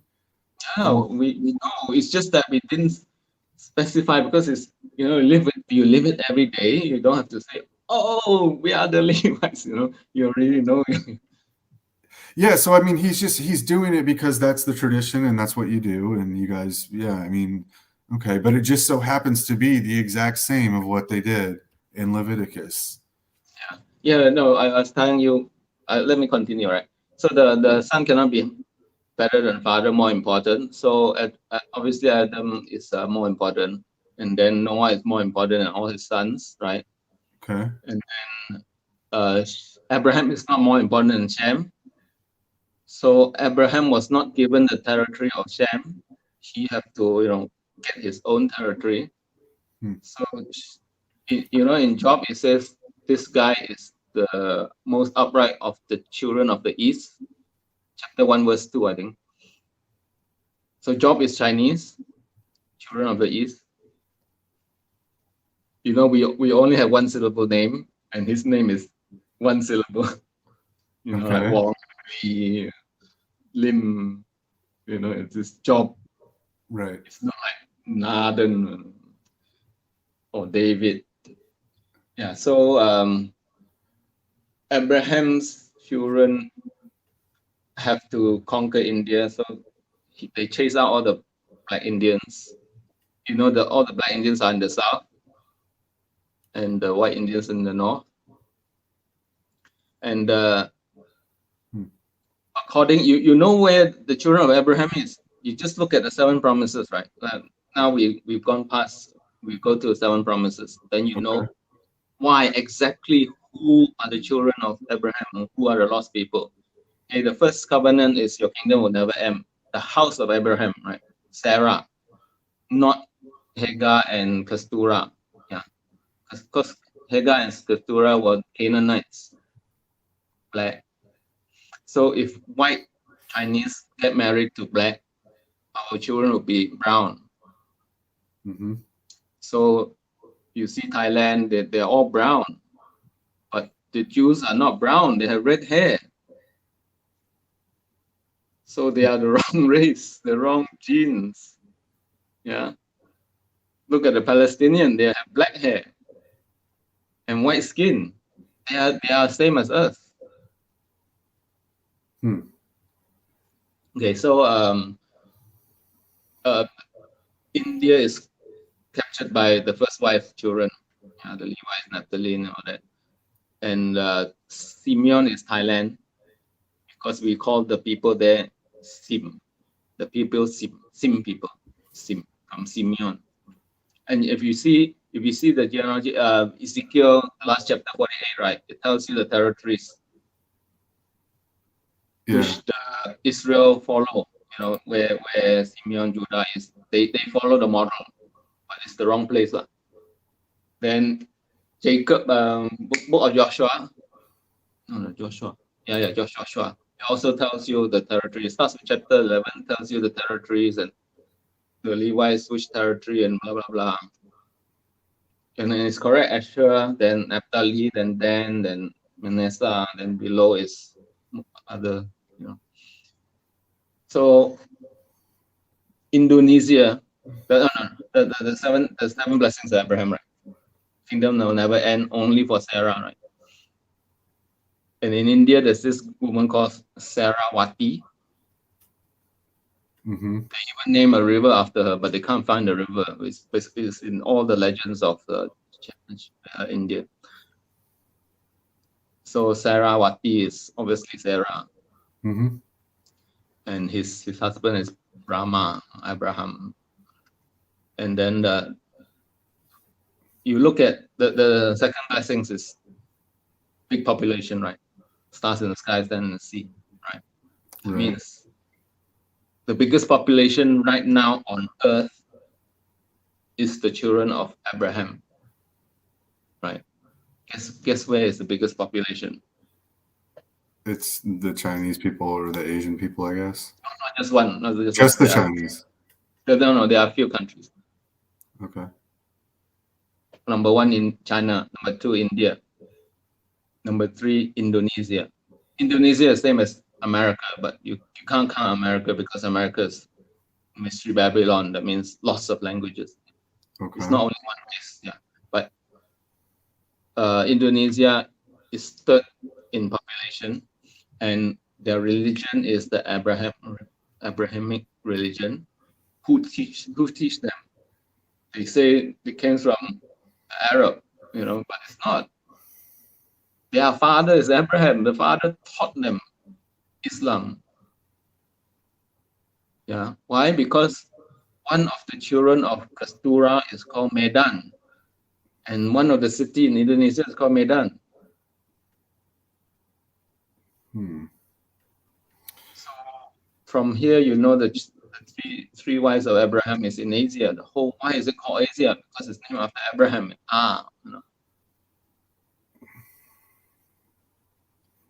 Yeah. So that now the tribes and the country. So the other blessing is I will curse those who curse you, and I will bless those who bless you. So did you know all the Indians went to live in Uganda, and Idi Amin, when he kicked all the Indians out, his country collapsed. Yeah. So yeah. You want. That's why there's so much problem in America, because they're fighting against their brother, the Chinese people. Now, where do you think the location of Israel and Jerusalem is? Well, India, there's a place called Salem. Okay. I'm not kidding. It's a place called Salem. Salem means peace. Right. Shalom. That's why your country's towns are called peace. On means peace, like London, Yeah, Zion. we have a lot of Salems in the United States. We have a lot of Salem cities named Salem in different states. No, I mean on.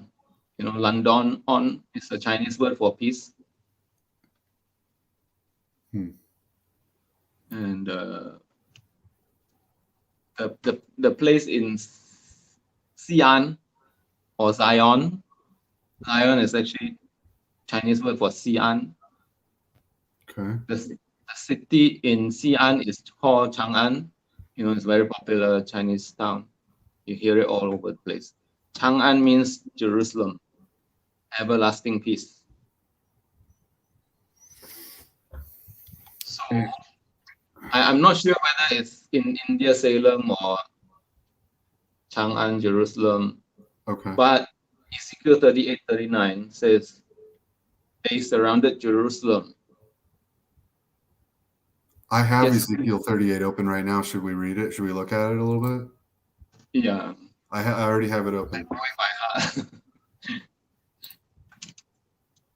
Yeah, let me pull that up. So here we've got You people of the Isles. Yeah, so we've got Ezekiel 38, which is the prophecy against Gog. And then as we know in Revelation 20, verse 8, after Satan is loosed, he gathers Gog and Magog to go up over the broad plain of the earth and compass the camp of the saints and beloved city. And then when you go back and you read Ezekiel 38, he talks about how, you know, he says, you know, son of man, set your face toward Gog, the land of Magog, the chief prince of Meshech and Tubal.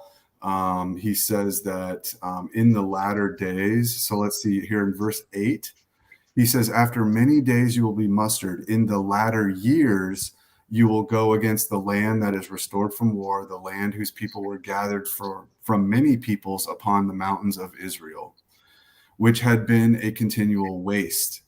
Its people were brought out from the peoples and now dwell securely, all of them.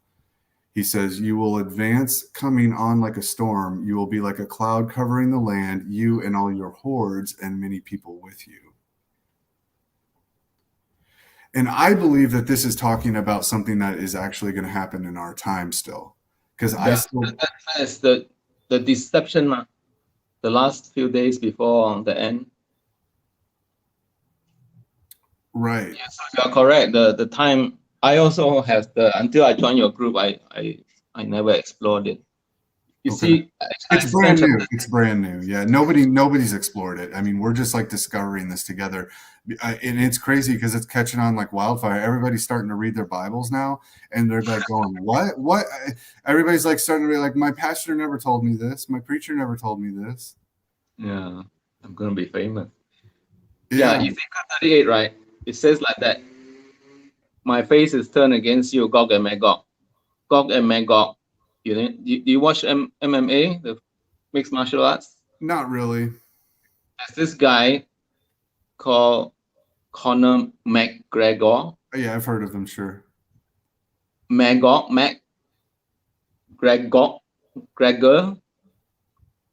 If you go to UK, there are lots of people called Gog. It's quite a rare surname right now, but they are called Gog. Okay. And the land that's sunk beside UK is called Doggerland. You know, sounds like Gog. Okay. And these are the descendants of Japheth. The first two sons. You read Joshua. Gomer is the French. Gog is the second son, but it's called Magog as well. But the first son is called Gog, and they changed his name to Mac. You know, the McDonald's and all the Macs. You know. Okay, interesting. Okay. I can see the I can hear the resemblance there, and that does line up also with this chart that you've kind of described already, which is that Japheth would be the European, which is where Europe, and of course that's where Magog comes from, and Gomer, and all the people that are basically with him when they surround the camp, as described in Ezekiel, are from this line of Japheth right here. Gomer is not described, but Meshach and Tubal and Right. Correct. Yeah. I thought Gomer was in there, but maybe not. I thought Gomer was, but yeah. no, So you're you right. see the territory of the No, yeah, it says right here, verse 6, Gomer and all his hordes, Beth to Gomorrah, from the uttermost parts of the north with all his hordes. Many peoples are with you. means the French is in as well. Yeah, But this and then, happened a few times, you know. You see chapter 38, right? It says that you slaughtered the people that live in houses without walls, city without walls. correct. These are the American natives. They live in tents. They don't have walls. Okay. And then it says, So you think the Gog Magog scenario would be describing the whites going around the world and taking over essentially what we've seen after Satan was loosed? It's not. Okay. It's mainly Britain because Okay. you know, the Freemasons are there, Yeah. and you all speak English, which comes from England. Okay. You see, they went and conquered the whole world. They say the sun doesn't set on the empires of Great Britain. Right. So the Americans are not the one that killed the natives. Are not the Americans. They are the British. That went there. Yeah.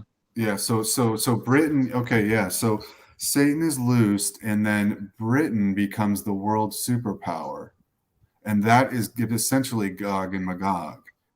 Yeah.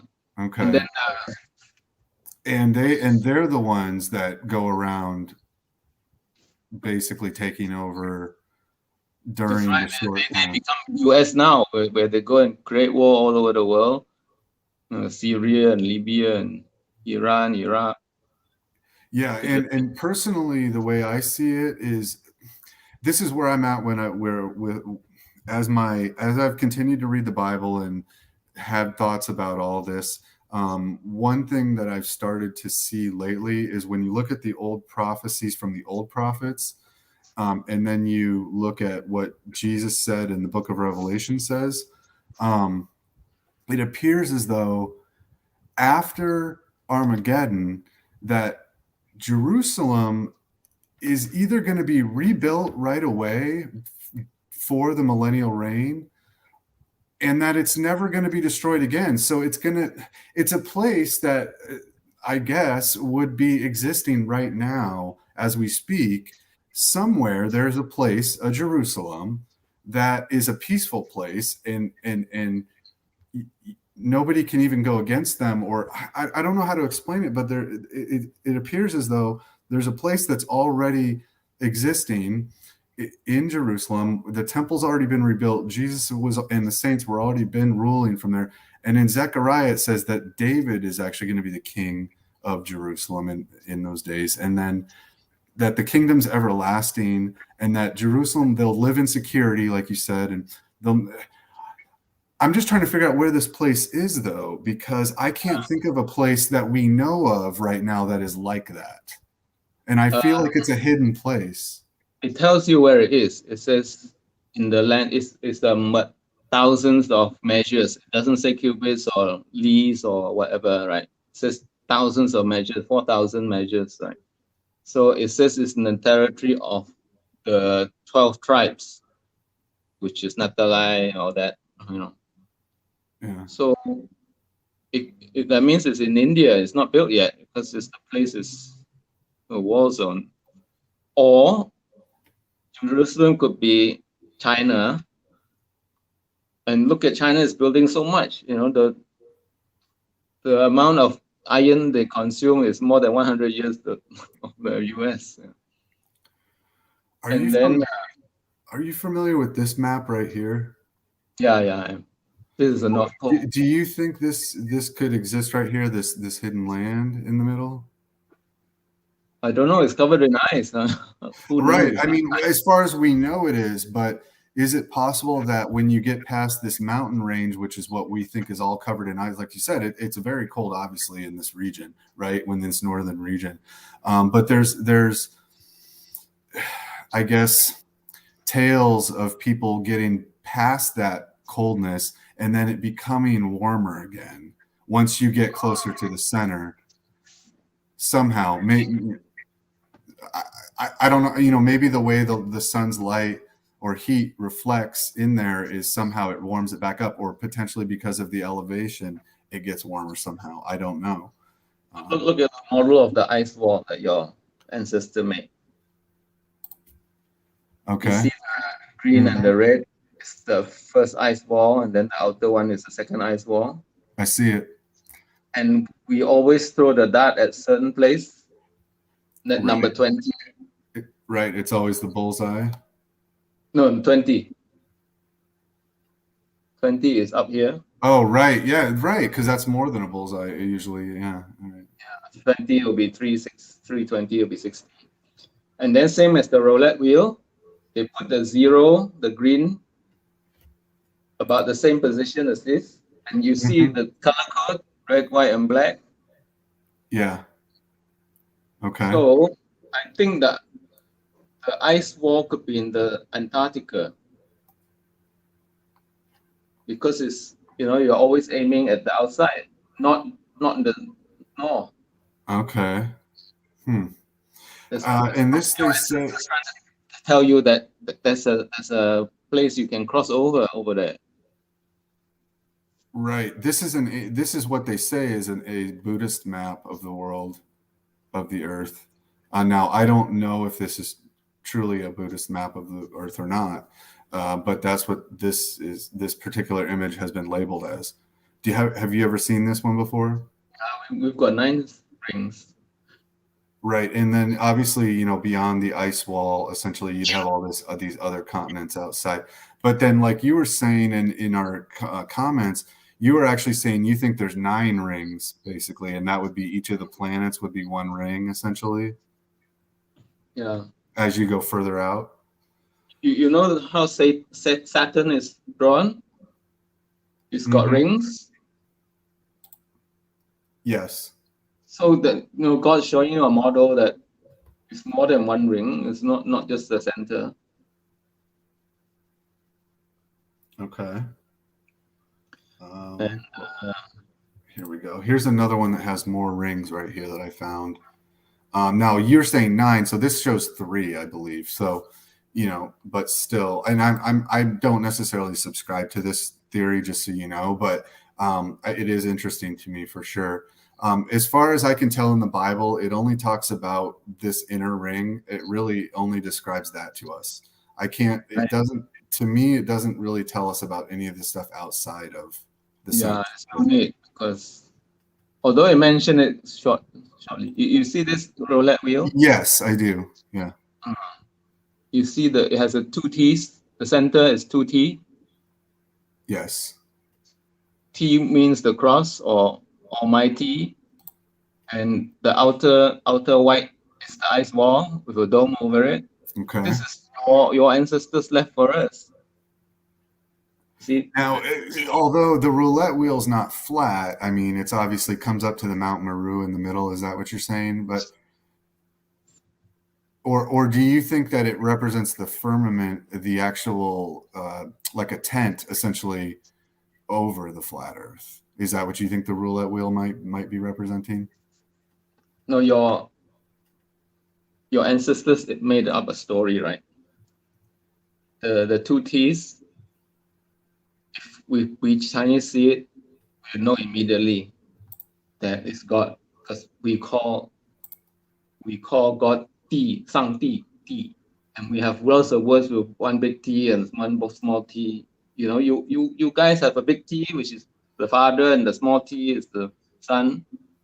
Right? That's why the roulette wheel, the middle is the T, where the North Star is. But if you tell anybody, they say, you're Catholic, you're worshipping the sun. And then dice, not a dice, the ball is the sun spinning around the world. Okay, I can see that one. Sure, yeah, that makes sense. And where the sun lands, the sun is also the sun. You know, I show you the Joe is the sun on the cross. Where the sun lands, people is blessed. You win some money. Yeah. Wow, I've never heard that one decoded like that before. Wow. You don't know your own history. sorry. Let's see. Yeah. And then there's a zero there, right? Why is it a zero? It's so different. All the others is numbers, red or black, but this one is green. So your ancestors trying to tell you something. And what is that? There's something special over there on the ice wall.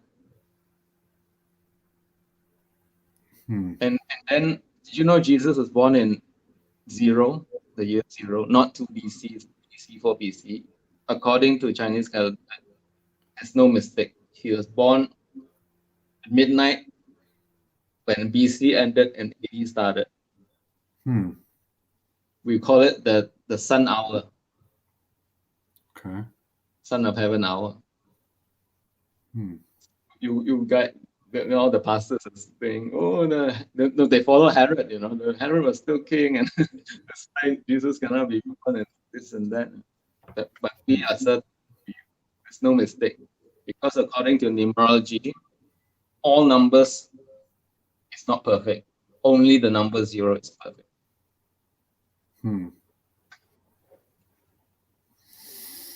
Interesting. I've recently been thinking that the number zero doesn't even exist. It was made up, and it's actually a deception of some sort. Well, it's very fast in it goes, because you can't have, when it changes from Pisces to Aquarius right in the middle. He's not Pisces, it's not Aquarius. He's nothing. Yeah. So now you know now I'm gonna show you Tower of Babel, where it is. It's Mount Kailash in Tibet. It's called. That's another one I had pulled up too. Yeah.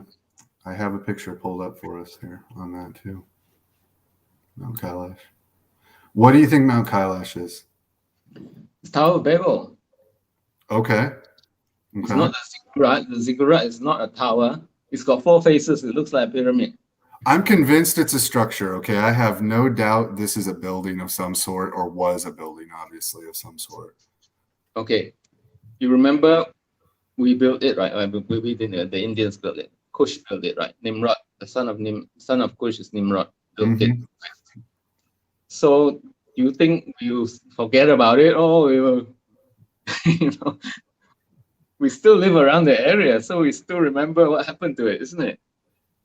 So the way they describe it is, it's a holy mother. You're not supposed to climb it. Although it's only 20,000 feet, Mount Everest is 60,000. Nobody has climbed it. Not allowed to climb. It's called the Stairway to Heaven. And they describe takes 3 days to walk around it. Yeah, walk around it. Yeah. Yeah, I've studied this mountain quite a bit, so I know a little bit about Mount Kailash. So it's got 4 faces. Yeah, it's very pyramidal shaped. This picture, this is our Tower of Babel. This picture looks like, in the book of Joshua, it says it got swallowed up. This picture looks like the ground opened up and swallowed it up. Okay. Joshua says a third was swallowed up, a third God struck it with lightning, so now you only left a third.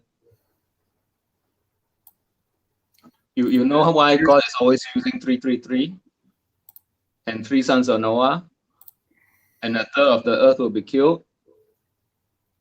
Does it mean one of the son's children will be all destroyed? Not necessarily, I don't think. A third of the grass was burned up, and a third of the trees and a third of fishes died. Right. So, yeah, I mean, it's definitely not out of the question. That's for sure. Here's another angle, of Mount Kailash right there. It's such a square, like rectangular structure with these levels that go up. The way I envisioned it is that it originally had a stupa on top of it, but I could be wrong about that. But if you're saying it's the Tower of Babel, then it would have. Definitely, it's a mistake. There's only one, and all the people living around it describes it very well. Okay. What do they describe it as before it was destroyed? You're saying they can describe it before it was destroyed? No, they live around it. They built it. So when it's destroyed, obviously they still remember it. It's so high, you can see it. Right. You can't miss it. Yeah.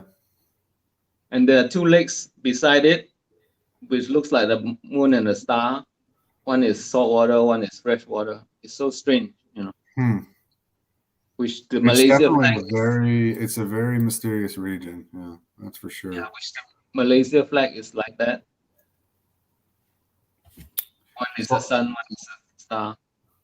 If it's all right with you, I'm just going to open up a few pictures here and just get your take on them. What do you think of these star fort structures that are around the world? Any opinions on that? Star forts? Now, what we're looking at on the screen here, known as a star fort, they're everywhere. I don't know if you've studied them much or not, but that's okay. We don't need to talk about those. Actually, they're kind of off topic, maybe a little bit. Okay, so the Christmas tree is your remembrance of the Tower of Babel. Okay. The Christmas tree. Okay. Look at our towers, right? The pagoda is our Tower of Babel. Okay. Yep. Yep. That Chinese writing there is to speak, talk, language. Okay. The one at the corner, the other corner, is the Hindu temple. Right. You look at it, it's many colors. People of many colors. Because we were all one nation, one language. Okay. Look at your Okay. Christmas tree. And it's square, right? It's square. Look at our model is all square. Yeah, it's not round because you can't get a square Christmas tree. Right. Look at the Christmas tree. Look at our word, the top. If we change it a little bit, it looks like a Christmas tree. What is that word right there for? The top. The top. Okay. Many languages were formed at the tower. That word is language. There's so many colors on your Christmas tree, and the stairways wind out on the outside. Yeah. And you're going to start at the top. Doesn't it remind you of Babel? Yeah, that's definitely an interesting one for sure. What do you make of all of these large and very fancy and elaborate buildings that are in all throughout India and Asia and China? They appear to be built by people that were more skilled than we are, maybe, or they were obviously a lot more advanced than we've been told. Let me pull up some examples here. This was actually St. Louis in the United States, in Missouri. This was, I believe, a golden age past, a millennial reign leftover right there. And, you'll find this kind of stuff all around the world as well. Yeah. Let me pull up some. Just now there's what is the Thai temple? Right. A few pictures. And this is a Chinese, they call it 108 stupas. Do you believe that these are energy devices of some sort? I haven't explored it, but I know. No, okay, that's fine. I mean, I personally think there's something to these stupas with. I believe there's some kind of a free energy type device, or an atmospheric energy gathering device, or something to direct the chi energy of I don't know, but there's something more to these. They appear to be what I would call antiquitech. Are you familiar with that term, antiquitech? No. Okay. Antiquitech is like basically what is a hidden technology. It's our erased. It's basically the technology they used to have that's been taken away from us. And it would be why there's these large antennas on all the old buildings. When we look at all the old pictures before they destroyed a lot of them, a lot of the buildings, there were antennas all over them, and they didn't have wires or flags on them. They call them flagpoles oftentimes, but we now know that basically they were some kind of a free energy device, or at least I'm 100% convinced that they were. But I also would put these stupas into that category. I believe that they also are some kind of an energy device. Yeah. So, for example, like this temple here in this is the Akshardham temple in Delhi. And I mean, if you just look at the design, I mean, it's just incredible, you know, the amount of labor and skill and everything that would go into building something like this. And they tell us that these people were, you know, goat herders with, you know, horse and buggy, you know, doing this kind of thing. And it's just completely nonsense. But you'll always see these domes and these little stupas on top of the domes on a lot of these buildings.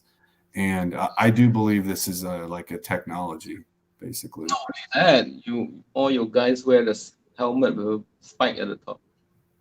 Okay. Yeah. Yeah. And let me just quickly go through some of these other pictures here. Like there it is lit up at night. And I mean, even just these columns, it's just the amount of detail and surface area on this building is just I can't even fathom how long it would take. Like all these statues and everything down here, and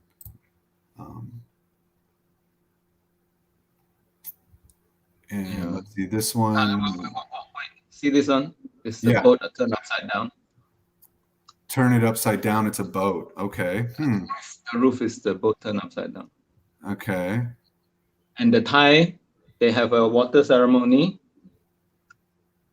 where they one day in a year they splash everybody wet. That's baptism. Okay. Huh. Yeah.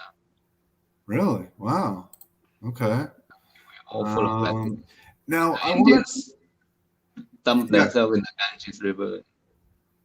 I want to just talk about this real quick. I hope you don't mind. A slight change of subject, but these Buddha statues that they have, or can we talk about Buddha right now? Would you be willing to talk about that? Wait. If you're gonna put all this in the YouTube, yeah. Aren't we? No, that's okay. We don't. Okay, no problem. No problem.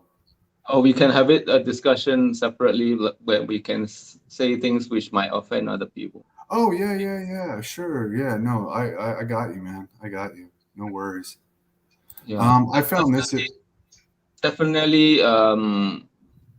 All this has something to do with the true Christianity. For example, Jesus has superpowers. You know, he turned water into wine, wine into water. Sure. Wine into water into wine. So all the people who are talking about Christianity, they've got no power. The only power is say, "Oh, I can heal the sick, bring him over here and walk. You can walk." You know. But Jesus says greater things you will do than us. And then you remember you said that there's this guy do qigong or full of love. Mm-hmm. You should read the book, The Super Psychics of China. Okay. You can get it on the web and it reads for you. You don't have to read it yourself. Just click a button. And there's these young girls, right, 18 years old. They can create blue energy. Krishna is blue. Yeah. Everybody get healed. Do you know what this green being around the circle is here? Yeah, it's the Lord of the Air, Satan.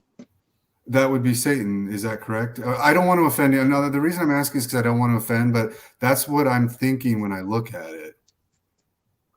So when I see this is a Buddhist image of enlightenment, and it's a story. It tells the story of, I think, enlightenment. And what I see when I look at this is I see Satan controlling the world, see the disc being the world of man. And basically these would be our sins and our temptations and everything like that.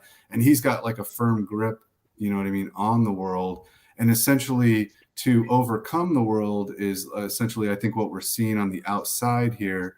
And that would be Buddha overcoming the world. That's right. Right, the physical world essentially, and the world of sin and temptation and everything like that. I think we could draw a parallel to Christianity in this image, in my opinion. If you know, that's why, like I said, I didn't want to offend anybody by saying this green monster is actually Satan, which it looks like to me. Like that's what it looks like to me, you know. Did you? Solomon is Buddha, because if you read Ecclesiastes and Proverbs, the way it's written and the things that they say is exactly like the Dhammapada, the writings of the Buddha. It even has the 10 Commandments in, but it's only for five precepts, which is part of the 10 Commandments. Okay. And then the story of the woman that slept on the child and killed it, and then he stole the other woman's baby. That one is in the Jakarta Tales of the Buddha. There's 3 versions of it.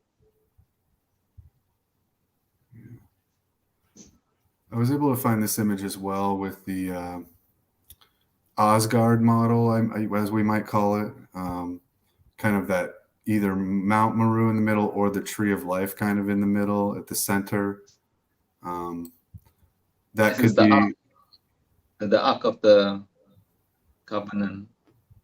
You see the 3 arcs, right? Why would Moses build an ark and Noah build an ark? Is it in a model of this bigger ark? If you see the flat earth of WHO or World Health Organization, it's 2 leaves on the side. Like an ark. Our whole earth is the ark. That's why Noah built the ark. The ark doesn't look like one boat without any sails. It has 2 sails that looks like 2 angels, and the central square sail. 2 triangular sails. That is our Chinese model. As well as Noah has 2 angels with the wings facing inwards and the white light in the middle.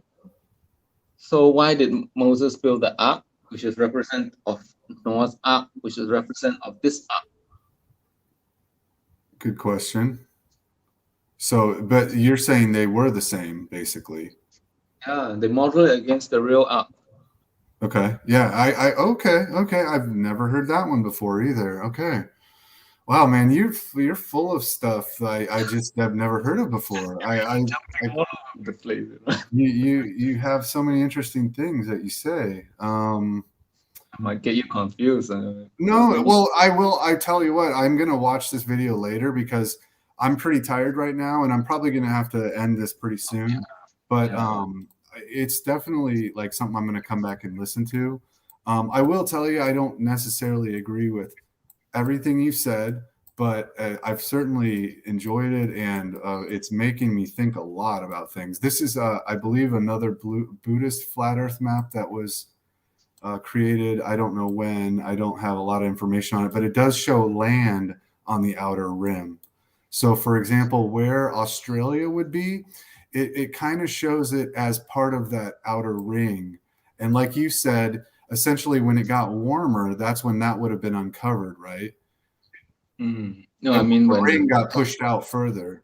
Yeah, 10 months turns into 12 months. And they even show on all this land on the outer ring, they show bears and they show all kinds of features. Like you can't really zoom in. I don't have good resolution on it, but it definitely shows like different things, you know, that they discovered at those places.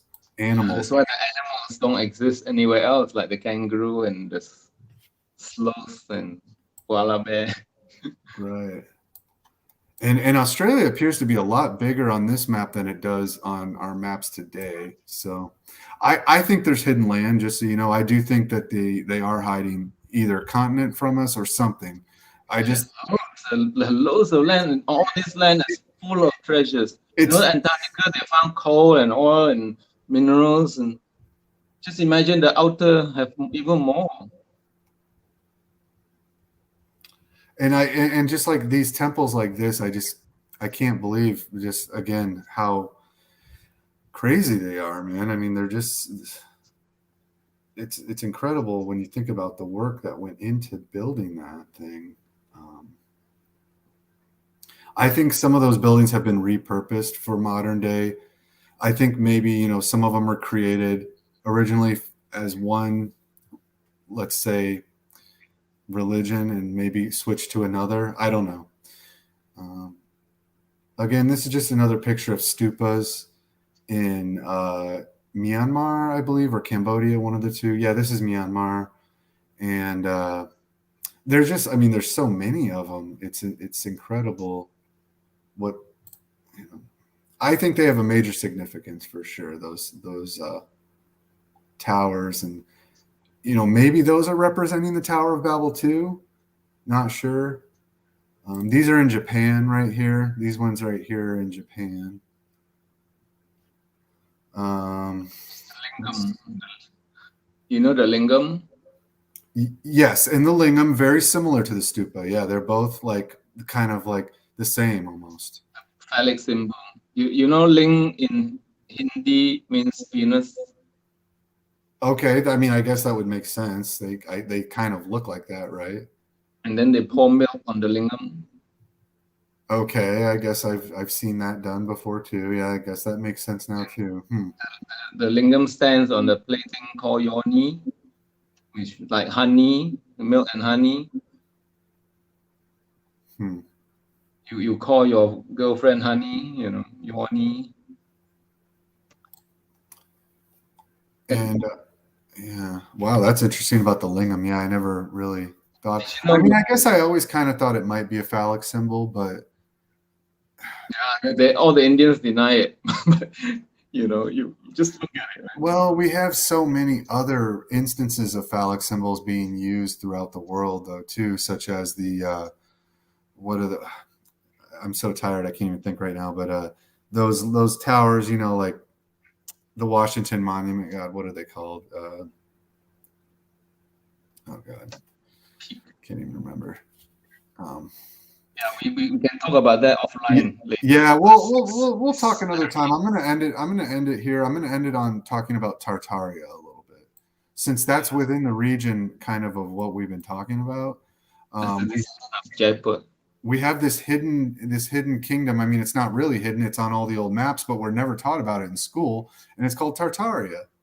And it's huge. And it's right above China and right above India.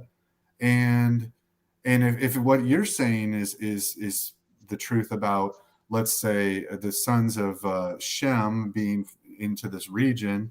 Japheth. Well, no, Japheth would be the Europeans, right?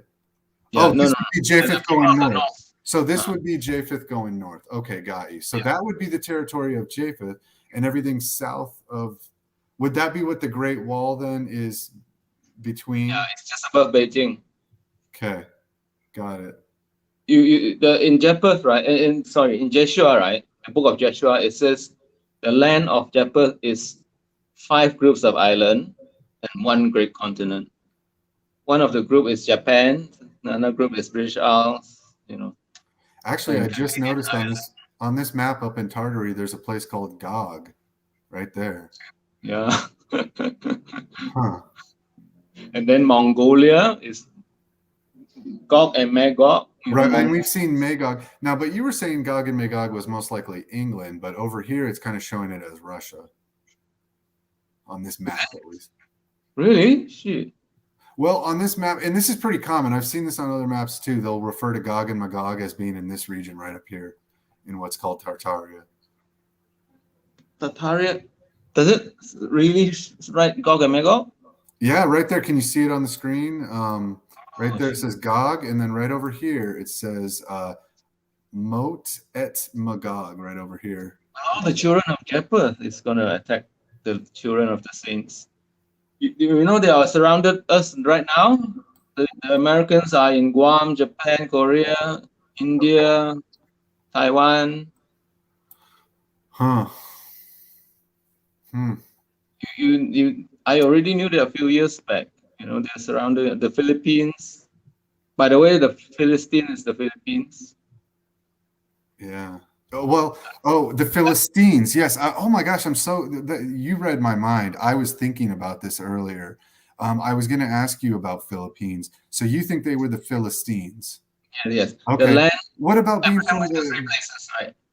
The land of Canaanite, land of Philistines, and Egypt. So Philistine is Philippines. Okay.